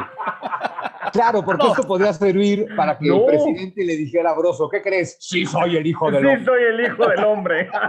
Soy el hijo del hombre. la ventaja dijiste quién va a Fariseo. nacer. ¿Quién va a nacer? Y el abuelito nació hace mucho. O sea Sí, que no, Sí, él claro, seguro claro. no hace es. muchísimo. Oye, Entonces, ajá, no, perdón, sí, sí, entonces, sí, sí. la era astrológica, Jesús nace con el nacimiento de la era de Piscis. Es que de verdad, y bueno, algo que creo que platicamos alguna vez y no se los platico ahorita, mira, cuando nace Jesús, dice la tradición, no la historia, la tradición, pero es importante cuando la tradición dice cosas, que lo van a visitar tres reyes de Oriente, ¿no? Los famosos reyes magos. Ujú. Los reyes de Oriente vienen de Persia, porque desde Jerusalén eso es el Oriente, el imperio persa. Y es bien importante decir una cosa, los persas, por lo menos desde el 1200 antes de Cristo, vienen desarrollando la religión mazdeísta, que ya desde el imperio aqueménida, en torno al siglo VIII antes de Cristo, se va convirtiendo poco a poco en la religión oficial de Persia. En el mazdeísmo es una religión monoteísta, donde creen en un solo Dios, Ahura Mazda, creador de la humanidad, creador del mundo, del que brota el espíritu del mal, el espíritu del bien, que están en conflicto, habrá un final de los tiempos, un juicio final. Es decir, básicamente cristianismo 1000 años antes de Cristo. Pero la tradición persa es la primera tradición, antes que la tradición hebrea, de hablar de un Salvador. La tradición persa, la religión mazdeísta, espera la llegada de un Mesías. Como la tradición persa no era exclusivista como la hebrea, no pensaban en el Mesías del pueblo hebreo, o sea, no piensan en el Mesías de un pueblo, piensan en el Mesías, Salvador, Redentor de la humanidad, ¿sí? Redentor en el sentido de sacarnos de este sueño de muerte y destrucción donde llegamos a pensar que es posible la ausencia de Dios y llevarte a la... O sea, es el despertar, la iluminación, ¿no? Eso es lo que tiene que hacer el Salvador. En la tradición persa esperaban al Mesías. Luego los persas conquistaron a los hebreos. Y en esa época, en los hebreos bajo dominio persa, es cuando en el mundo hebreo comienza la época de los profetas y empiezan las tradiciones mesiánicas. Para mí, lo toman del mazdeísmo persa. Los persas están esperando el nacimiento del Salvador Redentor de la humanidad. Los magos son mazdeístas persas. Los magos es el nombre de los sacerdotes del mazdeísmo, para ser exactos. Son magos, de la palabra maya, que quiere decir ilusión, porque los magos entienden que este mundo es ilusorio. Entonces, 3 magos, es decir, 3 sacerdotes persas, son los que van a visitar a Jesús. Ese es un capítulo que no se entiende bien en la tradición cristiana porque no te hablan del mazdeísmo. Sería todavía más bonito si te hablaran del mazdeísmo, porque es decirte, 3 sacerdotes persas, leyendo los astros, decidieron que había nacido el Redentor Salvador de la humanidad y entonces siguieron lo que ellos pensaban que era una estrella, que hoy sabemos que es la conjunción de Júpiter y Saturno, que genera este brillo al que le llamamos estrella de Belén, y entonces en el cambio de era de Aries a Piscis, 3 sacerdotes mazdeístas persas, leyendo los astros, llegan hasta donde ha nacido Jesús y lo veneran como el Redentor de la humanidad. 3 reyes persas encuentran a este judío, no hay que olvidar qué es lo que es Jesús, y deciden que es el Redentor de la humanidad, y de ahí viene el cristianismo, y ahí se unen hermosamente las 3 tradiciones religiosas. ¿En qué momento se le ocurre a los europeos, porque me imagino que esto de ser europeo, convertir a estos 3 persas, a estos 3 magos de Oriente, en 3 representantes de 3 culturas distintas? Que después además el camello, el elefante y todo, o sea, toda esta simbología, ¿en qué momento se le ocurre al catolicismo europeo transformarlo? Es de inicios del Renacimiento, es particularmente del siglo XII, cuando vamos a ver menciones a Melchor, Gaspar y Baltasar, ya con esos nombres, ya con este título de reyes magos, sin que se sepa de dónde eran reyes y por qué chingados eran magos, pero ya eran los 3 reyes magos, con esos 3 nombres que no son bíblicos, son renacentistas. Y claro, hay que recordar una cosa muy importante, los mitos están vivos, los mitos son para darte un mensaje profundo, sagrado. Se vale adaptar el mito si te va a servir a tu relato sagrado. Entonces, desde la óptica del cristiano europeo del siglo XIII, 3 reyes de Persia o 3 sacerdotes persas de una religión persa que ya no existe, de la que seguramente no saben nada, no les hace ningún sentido. En cambio, la idea de 3 reyes, que uno viene de África, uno de Asia y una de Europa, te sirve para decir, de todos los rincones del mundo conocido, llegaron a venerar a Jesús. Claro. Sirve para reforzar el mito en esa época, básicamente. Juan, a riesgo de que me linche la gente que nos está viendo, quiero dar un pequeño brinco y quiero trasladarnos al 2020, ¿no? Un año que, como lo decíamos al principio del programa, no queremos hablar de lo malo, de eso se ha encargado todo el mundo a hablar. Nosotros queremos hablar de lo bueno. Empezamos hablando de algo muy bueno, y lo digo de verdad de corazón, que es Hernán Cortés, Encuentro y Conquista, porque en lo particular yo lo leí, lo disfruté, me lo di, tú lo sabes, me lo di de regalo de cumpleaños, fue mi regalo de cumpleaños y lo disfruté de los mejores regalos que me he dado. Pues pero estamos en una época además que la tradición hoy en día es regalar, es regalar. Y nosotros dijimos, oye, si va a estar Juan Miguel con nosotros, qué mejor que recomendarle a la gente libros de Juan Miguel para regalar en Navidad. Estamos Qué, todavía a qué tiempo. mejor regalo. Estamos a tiempo y aparte también se pueden regalar electrónicos o se pueden pedir para que lleguen a tu casa de manera electrónica. La gente no debe de salir, pero bueno, sí podemos hablar de libros. Y seleccionamos en particular, porque nos podemos llevar aquí 6 horas hablando casi de todos tus libros, seleccionamos unos cuantos y yo voy a empezar con los primeros de recomendar y los voy a recomendar y que tú nos digas algo de cada uno de ellos. Órale, pues. Y yo voy a empezar por el principio, la trilogía de la independencia, que empezó con El misterio del águila y después estuvo, recuerdan los títulos, La diosa y la serpiente. La diosa y la serpiente y La caída, y la caída del dragón. Tu trilogía de la independencia, que además por ahí nos platicaste el programa pasado que para el 2021, centenario de la promulgación de la independencia, piensan editarlo como un solo tomo, ¿no? Sí, pues mira, la trilogía de la independencia es un libro, es una obra que a mí me encanta. Es mi primera novela. La verdad es que ahora que la he estado, bueno, la tuve que releer toda para reescribirla para este nuevo volumen que va a salir el año que entra. Me sorprendía a mí, o sea, está repinche que yo lo diga, pero lo estaba leyendo y decía, no, qué buen libro. O sea, wow. Porque más claro, yo lo escribí en el 2010, 2011 y no releo en general. Entonces, reencontrarme con mi texto 10 años después, que dices, híjole, a ver, por ejemplo, yo estoy encantado con Hernán Cortés, pienso que es lo mejor que he escrito, pienso que tiene una literatura muy bonita, muy bella, muy simbólica, estoy muy contento. Pero es producto de que llevo 10 años escribiendo. Y dije, a ver cómo me va enfrentándome a mis primeros 3 libros, ¿no? A ver qué cosa tan espantosa hice. Me encantó, o sea, dije, ay, güey, o sea, de hecho, hasta me decía, no mames, ¿yo cuándo escribí esto? O sea, así que dices, wow, qué buena onda. Estabas en un trance profundo, seguramente. Mira, yo en todos los libros entro en un trance profundo. Y bueno, entonces los releí y los reescribí, hice este nuevo volumen y wow, estoy encantado porque además la novela juega en muchos tiempos, como tú decías al principio, nunca cuento la historia en línea recta. Y entonces, por un lado, parece que te cuento en línea recta una historia que va de 1800, cuando empiezan las conspiraciones independentistas, pasando por 1808, cuando la invasión de Napoleón a España desata los movimientos de independencia, pasando por 1810 Hidalgo, todo el tema de Morelos y luego todo el tema de Iturbide, hasta 1821 con la proclamación del imperio y hasta 1824 con la caída del imperio, la caída del dragón de hierro justo y el surgimiento de la república.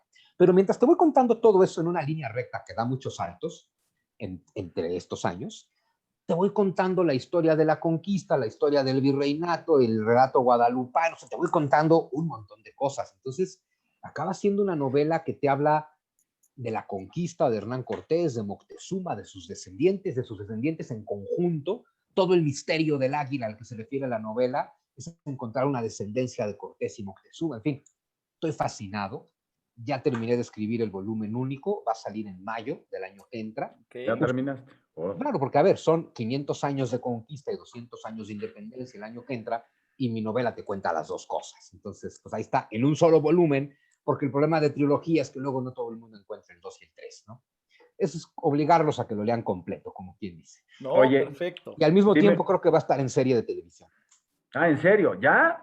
Ya firmé, sí, por ahí está otro estereotipo honorario por ahí involucrado, tengo entendido, ¿no, Juan Miguel? Sí, Leonardo Simbrón, que en realidad, cuando yo escribí El misterio del águila en el 2009, en el 2008, es porque Leonardo Simbrón, que en ese momento era director de producción de Warner, me había pedido un guión para una película para el bicentenario del 2010. Él me ayudó a hacer el guión, porque a ver, yo te puedo hacer una historia, pero yo no sé hacer guiones de cine. No te preocupes, yo te ayudo en eso. Me ayudó a darle el dinamismo del cine comercial, y ese fue el éxito de mi novela. Es absolutamente, se lo debo a Leonardo Simbrón. Y bueno, luego vino la crisis 2008, cuando Warner ya había aceptado un guión, me lo devolvieron, ni siquiera me lo pagaron, los desgraciados me lo devolvieron. Y estaba yo muy deprimido con un guión devuelto cuando vi el concurso de novela histórica de Grijalvo, lo inscribí, me publicaron y pues bueno, ¿no? El resto es historia. El resto es historia, y su origen era ir a la pantalla, y parece que el año que entra llegará. Maravilloso. Esa es una gran noticia. Sí, la verdad que ya, sí. Ya estoy vislumbrando a Chochos, a Luis Ernesto, a Simbrón y a Juan Miguel en un programa de estereotipos hablando del lanzamiento. No, en la premier, güey, esperemos que ya podamos salir y en una alfombra roja nos podamos ver ahí, Eso hagamos sería, una Sí, transmisión habría que especial, hacer algo así, exacto. que claro. estaría súper chido. Novelas de la Revolución. Bueno, mi novela Locura y Razón Ujú. transcurre en la primera parte de la Revolución Mexicana, en la escena trágica, entre 1913 y 1914. Es decir, desde el asesinato de Madero y que Huerta toma el poder hasta que Huerta deja el poder, pero al mismo tiempo que abarca la Revolución Mexicana, abarca la Primera Guerra Mundial. En realidad es una historia que viene desde el cambio de siglo, desde el 1900, Ujú. todo el tema de la Belle Époque, los últimos años del Porfiriato, la Revolución Mexicana. Y aunque nos dicen que no tuvimos nada que ver con la Primera Guerra Mundial, en Locura y Razón te cuento toda la relación entre la Revolución Mexicana y la Primera Guerra Mundial, cómo estaba esto lleno de espías alemanes, gringos, ingleses por el tema del petróleo. De hecho, el personaje en torno al cual gira la novela es un espía. Y bueno, entonces es una historia de amor, de espionaje entre la Revolución Mexicana y la Primera Guerra Mundial. Locura y Razón. Y si no me equivoco, por ahí tienes otro que involucra al mismo personaje que tiene que ver con la Revolución Rusa. Exacto, el personaje principal de Locura y Razón, la novela termina en 1914, cuando él logra huir de México, un espía que ya no quiere ser espía, pero el tema es que no es un trabajo del que puedas renunciar, en general te matan, ¿no? Es como la Entonces, mafia. claro, entonces tiene que escaparse, cambiarse de nombre, de personalidad, y desde que escribí Locura y Razón tenía ganas de hacer una novela de la Revolución Rusa, entonces pues nada más te dejé ahí el atisbo de que el personaje se iba de México, y por ahí te contaba que había pasado, porque te lo cuenta todo desde 1945, desde el fin de la Segunda Guerra Mundial. El personaje te deja claro que pasó por Rusia, sin decir más. Entonces, cuando escribí Traición y Revolución, que es mi novela de la Revolución Rusa, retomé a ese personaje como un espía, ahora a sueldo de particulares, de empresarios petroleros, llegando a Okay. Rusia en plena revolución 1917. Entonces te cuento la caída del zar y toda la revolución soviética, y también con una historia de espionaje en torno a misterios que giran sobre Rasputín. Oye, Ok. Dice Tony Cabrera, inviten a la premier. No, pues nos estamos invitando nosotros, Tony. También te vamos a invitar a ti, seguro. Primero vamos a buscar que haya una premier y Claro, cálmese. Vas a que el ver. mundo lo permita. Yo voy a cambiar un poco de ese género novela como tal. Y voy a hablar de otro libro que quiero que recomiendes, que nos digas algo de él, un libro tuyo, y este sí lo tengo aquí en la mano y lo voy a enseñar, que es La paz en la guerra de los sexos. ¿Qué nos puedes contar de esta maravilla? Pues yo creo que es un libro súper espiritual, súper histórico, porque al final te cuento la historia del feminismo y el machismo y el patriarcado, desde los orígenes del patriarcado en la Revolución Agrícola hasta los orígenes del feminismo en la Revolución Francesa, pero también te hablo cómo muchos de estos conflictos son creados por intereses políticos, te hablo de los intereses políticos que necesitan que los hombres y las mujeres estemos encabronados. Y te hablo como un hombre encabronado con su parte femenina y una mujer encabronada con su parte masculina, pues nunca vamos a lograr un verdadero desarrollo ni humano, ni histórico, ni espiritual. Te voy hablando de muchos mitos antiguos sobre la unión de lo masculino y lo femenino, gira mucho en torno, es un relato muy taoísta, muy yin-yang, muy el equilibrio entre lo masculino y lo femenino, pero también con toda la historia del mundo moderno, de la Revolución Francesa, la Revolución Industrial y las guerras mundiales y cómo el feminismo surge en ese contexto y por qué. Entonces, bueno, creo que está muy completo, con Y mucha muy historia, vigente. espiritualidad, muy vigente ahorita que de verdad, por puros intereses políticos, se sigue promoviendo que la mujer esté encabronada con el hombre, que el hombre le tenga miedo a la mujer y que no seamos capaces de solucionar este conflicto. Porque, a ver, claro que hay un conflicto, claro que la mujer le tiene miedo al hombre, claro que tiene razón para tener miedo al hombre, eh, pero de pronto relatos muy simplistas de, sí, todo es culpa del patriarcado y te venden el patriarcado como si el patriarcado es que los pinches hombres mandan. Y digo, no, perdón, Angela Merkel al mando de Alemania sigue siendo patriarcado. O sea, que una mujer llegue al poder no le quita el patriarcado al patriarcado, solo es una mujer erigida como patriarca. Y claro, es el tema de decirte, si lo que las mujeres buscan es competir contra el hombre en este mundo creado por hombres, con las reglas de los hombres, para llegar a los nichos de poder que inventaron los hombres, solo tenemos mujeres machistas. Eso no es feminismo, porque no es rescatar la feminidad de la existencia ni de tu espíritu, es convertir a la mujer en un macho más cabrón que el macho. Y Wow. francamente, no necesitamos eso.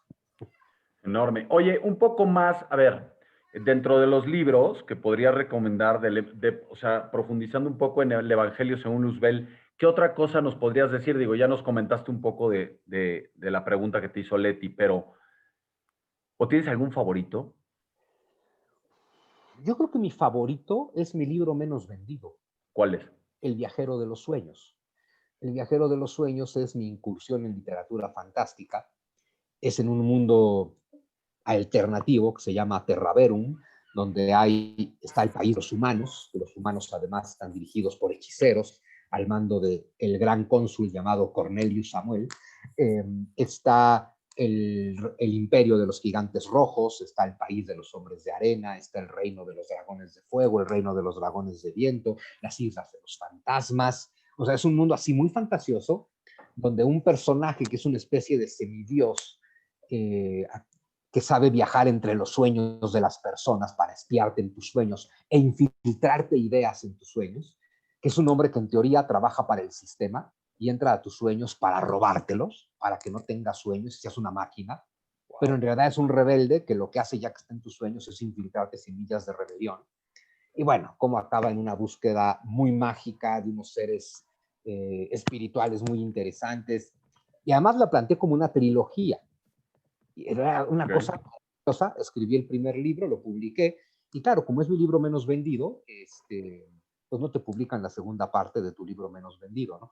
Entonces, No sé. eso me tiene ahorita. A ver, yo lo voy a escribir, el 2 y el 3, ya veré qué hago, cómo los publico, porque de verdad, aunque es mi libro menos vendido por obvias razones, yo escribo historia y me aventuré en fantasía. El lector de fantasía, que es inmenso, no me conoce, no tiene por qué darme la oportunidad. Y el lector de historia que me sigue a mí seguramente dijo, no manches, fantasía, ¿qué le pasó a este güey? Y entonces Bueno. los que lo leyeron, no ha ido una sola persona que no me diga, te volaste la barra, esto es una joya. Y además es un libro que, a través de todos estos símbolos, volviendo al tema de las mitologías y los símbolos, yo me armé mi mitología para contarte mi propio viaje del héroe. Y eso es de lo que se trata esta obra. Y por eso la tengo que terminar. Porque es mi propio viaje del héroe, es mi propio camino a la iluminación. El 3 no lo puedo escribir hasta que me ilumine, entonces no sé para cuándo vaya a salir. Pero mientras escribiré el 2. Lo que puedes hacer es cuando salga el tomo de la trilogía de la independencia, que venga como anexo, como regalo. No, o le dices a la editorial, te lo condiciono a que salga el segundo y luego el tercero y ya. Mira, en realidad es un poco así, más que condicionar la relación que yo he desarrollado con la editorial, es, mira, te voy a publicar 1 o 2 seguidos de esos que ya sabemos que van a ser un hit por su tema, y luego me publicas mi capricho. Claro. Y la editorial siempre reacciona muy bien con eso. A ver, Paz en la Guerra de los Sexos también fue mi capricho. También cuando se los entregué me dijeron, no manches, ¿esto qué? O sea, madre, o sea, ¿esto qué? Pero pues sí fue de, neta, es mi capricho. Y me dijeron, está bien, te lo mereces, porque sí, o sea, lo asumen muy bien. No le fue muy bien, la verdad, tampoco le fue mal. Pero, por ejemplo, el Evangelio según Luzbel fue lo mismo. Cuando yo se los entregué, fue de, a ver, este fue el capricho que se me ocurrió, y sí, mis editores lo recibieron con cara de, no, ¿es esto qué? Y casi lo publicaron, es decir, echan las mismas ganas que a cualquiera, o sea, son súper profesionales, me apoyan en todo, pero sí son esos libros que dicen, bueno, pues te vamos a publicar este caprichito, y este caprichito lleva 20,000 ejemplares vendidos. Entonces, que algún caprichito venda también, pues les deja la noticia de que en una de esas vale la pena apoyarme el siguiente capricho. Claro, claro. Es que el Viajero de los Sueños fue un capricho de 1,500 ejemplares. Oye, te voy a decir una cosa. Nosotros también tuvimos un nuevo capricho la semana pasada. Y la semana pasada... Antes del capricho, perdón. Porque sí, ese te va a sacar un poco de onda, Juan. Ahorita recomendamos libros tuyos, porque de verdad lo decimos de corazón, creo que vale la pena claro. la gente lea tus libros, y que voy a decirlo en el mejor sentido de la palabra, y que se eduque. Nunca está de más, ¿no? Luego, por no educarse, votan. Exacto. ¿Por quién vota? Luego votas mal. Ajá, luego votas mal. Y te mantienes. Sí, eso es lo malo. Pero ahora queremos voltear la tortilla. Nosotros ya recomendamos libros tuyos. Obviamente tú no puedes recomendar libros nuestros, Pero, ¿qué libros le recomendarías a la gente que nos está viendo que no sean de historia? 3 libros que tú digas, estos libros tienen que leer. Tres. Mira, es decir, yo le digo el Peña Challenge, ¿no? Es Yo el sé, Peña uno, Challenge. yo sé uno de los que vas a decir, ¿eh? Yo sé uno porque yo también lo amo. Ok. Entonces, el Peña Challenge, mis 3 libros, tienes que leer alguna vez así como la peregrinación a la Meca una vez en tu vida, tienes que leer, aunque sea una vez en tu vida, y de preferencia más de una vez, Así habló Zaratustra. Bien, tío, bien. Una, Hicimos una apuesta, ¿eh? ¿Ah, sí? Yo, Sí, yo, sí. Es dije, que a ver, yo dije 3, a ver si latino llevo uno. ok. A ver, es que leyendo Así habló Zaratustra se te abre la mente, se te abren los ojos y serás como dioses, como dijo la serpiente. O sea, el Zaratustra de Nietzsche, y hay que entenderlo, no es un libro de filosofía. Nietzsche está pésimamente catalogado como filósofo. No es un filósofo. Nietzsche es un poeta místico. Eso es lo que hace, poesía mística. Es un iluminado cuando escribe. Cuando no escribe, no. O sea, también hay que decir. Ok. Pero cuando escribe, tiene unos estados de iluminación el desgraciado. Lo notas mucho en La Gaia Ciencia, un gran libro. Lo notas mucho en Más allá del bien y del mal, en El crepúsculo de los ídolos. Pero en Así habló Zaratustra, habló con Dios el desgraciado. O sea, el nivel de simbolismo de ese libro y de cómo ese güey que pensaba que era ateo te lleva a Dios es impresionante. Lo cual nos lleva a que el viejo mañoso trabaja de todas las formas posibles, ¿no? Hasta a través de los ateos. Entonces, Así habló Zaratustra. Después, algo que le dejé leer a todos los que tuvieron la desgracia o gracia de ser mis alumnos en las universidades, La historia interminable, de Michael Ende. Wow. Tienes que leer La historia interminable de Michael Ende, porque ahí donde tú crees que hay una novela fantástica para adolescentes, ahorita hay un libro de mitología sagrada, de semiótica, de lingüística. No, es el viaje del héroe en toda su gloria. Creo que es el libro en el que mejor narrado está el viaje del héroe. La forma en que te describe a la Trinidad, cómo te habla de Padre, Hijo y Espíritu Santo sin que te des cuenta porque te está hablando de Atreyu, la emperatriz y el Aurín, pero son Padre, Hijo y Espíritu. No, a ver, es una teología, una mitología, una semiótica, una lingüística espectacular en una novela fantástica escrita para adolescentes. Mi hija lo está leyendo ahorita en primero de secundaria. Ah, pues mira, Sí, sí. encárgate de que lo lea cuando vaya a la universidad otra vez, porque ahorita va a entender y para eso está hecho, ahorita va a entender probablemente una novela fantástica, y a los 20 va a decir, ah, cabrón. O sea, no, mira, por eso digo, también es mínimo una vez, pero hay que leerlo más, porque son esos libros que cada vez que lo lees dices, ay, no mames, dice algo completamente distinto. Porque como un buen libro sagrado, porque eso es lo que es La historia interminable, conforme tú vas cambiando, el libro va cambiando contigo. Y de hecho, esa es la premisa de La historia interminable. Claro. Bastian se pone a leer un libro en blanco, que se va escribiendo conforme él lee. Porque el viaje del héroe es individualísimo. Entonces, es una joya La historia interminable. Tercer escalón del Peña Challenge. Exacto, porque este no fue uno de los que dijo el tío. No. Pero el tercero, seguro sí.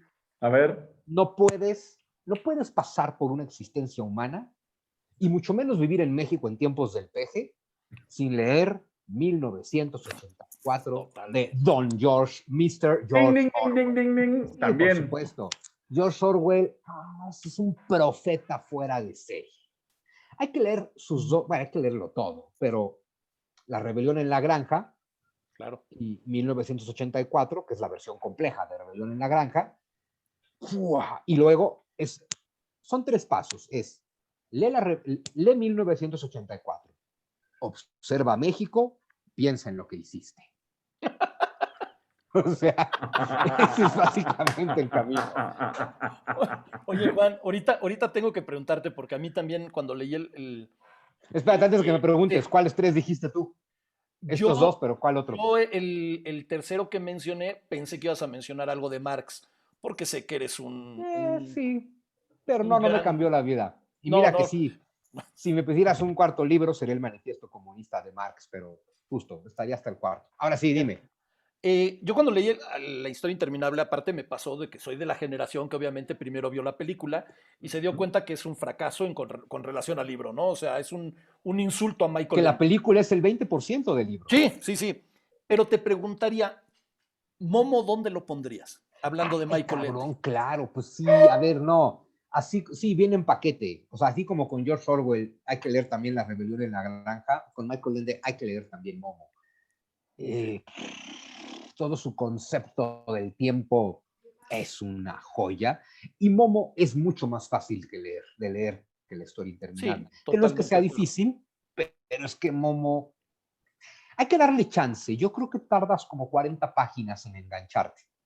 Que en Sí, general creo que eso pasa con toda la fantasía. En lo que entiendes dónde demonios estás. Es un poco lento. Ya que entiendes dónde demonios estás, te vas como hilo de media, ¿no? Como gorda en tobogán. Como eso. me voy a ir ahorita. Ahí te va. Ahora sí, chochos, aviéntate. Capricho nuevo de estereotipos. A ver. ¿Te acuerdas que en el programa pasado tenemos una tómbola en donde te hacemos preguntas al azar? Pero en nuestro programa anterior tuvimos como invitada a Paulina Greenham y nosotros le pedimos que hiciera una pregunta para nuestro siguiente invitado sin saber que eras tú, evidentemente. Ok. La pregunta que ejecutó Paulina fue, si te fueras, tío, ayúdame si me equivoco, si Claro. estuvieras en una isla desierta con dos personas, pueden estar vivas o muertas, ¿con quién irías? En un tiempo pequeño, no para toda tu vida. Sí, sí, claro, o sea, en un determinado lapso de tiempo. Qué Ah, difícil. Con Jesús y con Nietzsche. ¡Wow! madres. Madres. Las Ok, conversaciones van a ser brutales. Pues mira, es decir, ya que estoy en una isla con dos personas, que yo me ilumine aunque sea, ¿no? buena Y respuesta. con esos dos, pues, Lo Bueno, cual nos obliga a que tú hagas una pregunta para nuestro próximo invitado, la que tú quieras. híjole, se la voy a poner súper difícil, eso. pero ni hablar. ¿Qué es lo más importante, profundo y significativo que tienes que perdonarle a tus padres? Verde. Madre. ¿Va de Madre. nuevo? ¿Qué es lo más importante, profundo Profundo y Y significativo significativo que le que que puedes tienes tienes que preguntar a tus padres? perdonar a tus, que que perdonar perdonar a tus a tus padres. Perdonar a padres. tus padres. Y Bola. esa, Madre. que se la lleven todos los que nos escuchan. No, Y de no, me la estoy llevando preferencia, yo. Yo y de también. preferencia, respóndanla antes de la noche del 21 de diciembre. Wow. Nos acaba Cuando de dar un vuelve. regalo que no esperábamos. Acuérdate que el 21 de diciembre, como todos los años, va a volver a nacer el sol. La luz va a volver a vencer a la oscuridad, el espíritu se va a volver a imponer sobre la materia, todo va a volver a iniciar como siempre, además de que termina de terminar la era de Piscis para terminar de empezar la de Acuario. Y es una joya, aunque sea astrología y para muchos no tenga valor, es una joya que este 21 de diciembre, que es cuando realmente empieza el 2021, el año solar, tendremos este fenómeno astrológico conocido como la estrella de Belén. La última vez que se vio la estrella de Belén, esta conjunción extrema de Saturno y Júpiter, fue el 4 de marzo de 1226. 1226 y ocurrió en 4 de marzo. La última vez que se vio el fenómeno conocido como estrella de Belén, que coincidiera con el nacimiento del sol, el solsticio de invierno, fue en tiempos del nacimiento de Jesús. Es un símbolo porque no sabemos cuándo nació Jesús, ni siquiera tenemos claro el año, y alguien te diría que ni siquiera tenemos claro si nació, o sea, a ese nivel, Claro. pero Jesús como símbolo sigue siendo poderosísimo. Y como símbolo nació el 25 de diciembre. Y la última vez que se vio esta conjunción llamada estrella de Belén en un solsticio de invierno fue esa. Todo esto para que entendamos una cosa, y es que el 2020 fue una terrible noche oscura del alma, y quien la supo utilizar habrá tenido un gran reseteo de su mente. Y el 2021, que comienza en este solsticio y que comienza con la estrella de Belén, va a ser un gran año. No un año fácil, porque de hecho va a ser muy difícil, pero va a ser un año difícil que va a ser un gran año. Es un año donde puedes despertar tu humanidad como nunca la has despertado en tu vida. Tienes un año que tiene todas las condiciones para que encuentres un nivel de iluminación fuera de serie. Y por eso hay que empezarlo preguntándote qué le tienes que perdonar a tus padres, porque si no resuelves eso, no resuelves nada. Bravo, Wow. bravo. Wow, Enorme. me quedé. De verdad le dejaste una gran pregunta al próximo invitado, eso es una realidad. Sí, No, bueno. Pero aparte, Pobre aparte güey. Luego me avisan quién es, por favor. Sí, Sí, luego no, te por decimos. supuesto, no, y te voy a decir que es lo mejor de todo, que él la va a tener que contestar en público, porque nosotros nos la preguntamos, nos la contestamos solos. Yo ahorita voy a ir a escribir algunas Sí. cosas, pero él va a estar así. Yo me voy a ir ¿Sabes qué? a La encerrar al vida es baño. perfecta. La vida es perfecta. Te aseguro que necesita esa pregunta y no sé quién es. Claro, yo me voy a encerrar al baño después de llorar una hora, voy a contestar voy a ver qué es esa respuesta que debo de encontrar. Y creo que le has dado un gran regalo al público de Estereotipos. Mira, yo me dediqué todo el fin de semana a terminar de entender qué le tenía que perdonar a mi madre. El tema de perdonar a mi padre lo he resuelto en los últimos años y me quedaba ese pendiente. Y nada más decirle a la gente otra cosa para que esto no se quede malentendido. No tienes que perdonarles nada en el sentido de que no te hicieron nada. Vivieron su vida como pudieron. Claro. Hicieron lo mejor que pudieron sin instrucciones, igual que tú. No te hicieron nada a propósito. Todo fue resultado de sus propios dolores y su propia experiencia. El tema del perdón es personal. Ni siquiera tienes que ir a decirles que los perdonas. De hecho, no lo hagas. El perdón es para liberarte tú. Tienes que perdonarte tú por haberte permitido depositar emociones negativas en tu mente con tus padres como pretexto. Ellos hicieron lo mejor que pudieron, como tú estás haciendo lo mejor que puedes. Totalmente. Entonces, nada más entender que es un perdón personal. Mira que recomendamos varios libros tuyos, tú recomendaste también muy buenos libros, pero me atrevo a decir que por mucho, este es el mejor regalo de Navidad que nos estás dando a nosotros y al público. Por ejemplo. Porque es un regalo para uno que el beneficio lo vas a ver y que yo estoy convencido desde hace un tiempo en que y no me voy a dejar mentir, chochos, yo siempre digo que la caca es un boomerang y toda la que tiras te regresa. Pero también todo lo bueno Sí. que haces se te regresa. Pero para hacer lo bueno tienes que empezar contigo mismo. No puedes hacer el bien si no estás bien contigo mismo. Y yo creo que esta pregunta te ayuda a trabajar para estar bien contigo mismo. Y no quiere decir que sea fácil, ¿eh? Estar bien contigo mismo no es cosa de leer un manual y al día siguiente ya estás bien. Es un proceso continuo. Pero yo creo que esta pregunta ayuda de manera brutal. Brutal, brutal, brutal. Me atrevo a decir, tío, que hasta que la catafixia es una burla, güey. Ya no la voy a hacer. Yo tampoco, mira, nada más presento que vino para que digan que sí estaba. Sí, yo también, aquí está la mía, olvídenlo. Espérate, pero si tiene que ver con Darth Vader, seguro es importante. Oye, te voy a hacer dos preguntas muy rápidas, Juan. Me imagino que obviamente has estado dando cursos, sigues por ahí dando pláticas, ¿dónde, antes que nada, déjame poner aquí en el súper donde te pueden encontrar? Siempre es tanto en Facebook como en Twitter te encuentran como @jmsunsu. Y en Instagram también. En Instagram también. Pero ¿dónde más te pueden encontrar? Ya no estás haciendo los lives, ¿verdad? Afortunadamente nada más, no quiero que me encuentren. Bueno, a ver, es muy fácil encontrarme. JM Sunsu es mi Twitter, mi Facebook, mi Instagram y mi Gmail. Así es que de verdad es muy fácil encontrarme. Dos, sí, efectivamente estuve retacado de cursos. Bueno, di pláticas en vivo gran parte de la pandemia, al principio todos los días, después una vez a la semana, luego ya no pude más, me ganó el trabajo, di muchos cursos. Afortunadamente siempre tuve trabajo y no dejo de tener gratitud por ello. Qué bueno. Hoy con ustedes estoy cerrando, o sea, hoy termino con ustedes y bajo la cortinilla, esta es mi última actividad. Bien, gracias. Qué felicidad. Pero decirle a la gente, a ver, número uno, volviendo al tema de los regalos, a partir de, todavía no sé bien, creo que va a ser a partir del sábado. Entre el sábado y Navidad, o sea, el sábado y el 24, voy a dar algunos otros lives.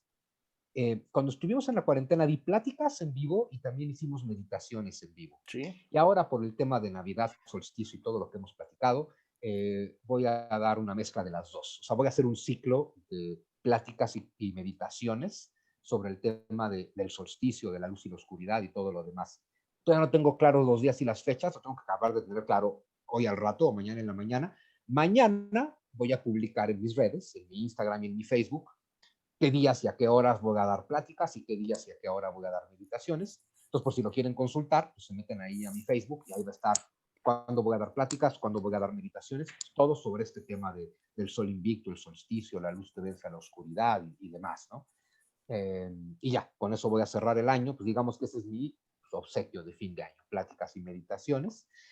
Luego, todo enero voy a estar encerrado, porque voy a estar escribiendo mi libro del año que entra, El regreso de Quetzalcóatl, y entonces voy a estar encerrado todo enero y probablemente hasta mediados de febrero. Y en marzo voy a comenzar mis cursos por Zoom. Los martes voy a dar un curso delicioso, el País de los Dioses, que es irte contando la historia de India desde sus religiones. Ah, qué Wow. chido. Hinduismo, budismo, islam y sijismo, todas que son, sobre todo el islam en la India, al final se transformó muchísimo, pero al final todas son diferentes caminos a la iluminación. Entonces ese va a ser mi curso de los martes, que en los martes siempre doy religión, entonces va a ser eso, las religiones de la India. Y los jueves voy a dar, no lo tengo claro, pero creo que va a ser China y el mundo, entender la relación entre China y el mundo. Pues está bueno. Son cursos de 12 clases, uno a la semana, que van a comenzar la primera semana de marzo, vía Zoom, entonces se pueden sumar de cualquier lugar de la República o país del mundo. Y, y eso también lo voy a estar publicando en mis redes sociales pronto, yo creo que la semana que entra a más tardar. Entonces me pueden encontrar de muchas formas. Te van a encontrar, seguramente. Y si no, aquí en Estereotipos también nos encargamos de comentarles lo que estás haciendo. Súper. Oye, Juan Miguel, de verdad, muchísimas gracias. Creo que, digo, siempre hablar contigo es un gustazo, se aprende muchísimo, se aprende, incluso es medio de vago, ¿no? Porque todo lo que te has partido el alma para aprender todo eso, y nos lo haces tan fácil que dices, puta, qué rico, ¿no? O sea, es como comida de pájaro, ya está digerido por la mamá, ¿no? Te lo da directo hacia a No, la boca. es mi don y por lo tanto mi chamba. Muchas gracias. Gracias. Un placer, gracias a usted. Hay nadie Yo- en la secundaria quería platicar conmigo y ahora todos quieren platicar. Fíjate, no, pero es que, fíjate, lo dijiste con la historia, con la historia interminable, es lo mismo. O sea, curiosamente, hoy reescribiste toda esa historia y toda la gente quiere platicar Que y por ahí escucharte. leí un comentario de la gente que nos está viendo que decía, oye, no puedo creer que haya estado en el Cumbres, la barrida que le pudo haber metido a los curas. Así fue. Fue una de las razones para irme de ahí. Precisamente, lo que pasa es que Sí. quien lo dijo no estaba en nuestra generación, estaba aún arriba. Exacto. Entonces ese es su problema, pero hubo Oye, quienes de sí verdad, estuvimos. Juan Miguel, yo estoy bien agradecido. Te lo dije en el programa pasado, fue de verdad para mí un aprendizaje enorme el tenerte aquí y solamente te puedo dar las gracias por todo lo que nos enseñas, todo lo que nos explicas, de la manera tan padre que lo haces. Mil gracias. Gracias por Bueno, volver a Estereotipos. Te lo pues agradezco gracias a enormemente. ustedes, porque el chiste es compartirlo con más gente y lo podemos hacer gracias a ustedes entre otros canales. Así es que maravilloso y cuando gusten. No, Gracias. bueno, ya, como estábamos viendo por ahí el calendario, tenemos que hacerlo a más tardar en febrero, porque después estás en cursos. Antes de la primera semana de marzo sería bueno Ah, volver a vernos, ahí, porque ahí nos ponemos de luego se acuerdo. complica. Cuenta con ello. Es más, voy a Súper. hacer algo que solo hacemos cuando tenemos programas de verdad y no por demeritar a ningún invitado, porque créeme que hemos tenido también muy buenos invitados como tú, pero el programa de hoy no, no quiero terminarlo nada más con nosotros dos solos, ¿no? O sea, quiero Vamos a terminarlo también terminarlo con... contigo, invitar a la gente, les tenemos una pequeña sorpresa para el día 24, que es la próxima semana, que sabemos que todos están en festejos navideños, pero al mismo tiempo, algo que debemos de tener es conciencia de cómo está la situación de la pandemia ahorita, que está en una situación horrible, aunque haya quien no lo quiera entender y diga que no, pero como sabemos que la mayoría de la gente va a quedarse en casa, entonces les tenemos ahí algo preparado para la próxima semana. Los invitamos a todos los que nos están viendo que nos vean el próximo jueves aquí en Estereotipos a las 6:30. Chochos, despídete a la gente. Yo quiero despedirme de la gente, no sin antes recordarles que sigan en nuestras redes, tanto en Facebook como en Twitter, como en Instagram.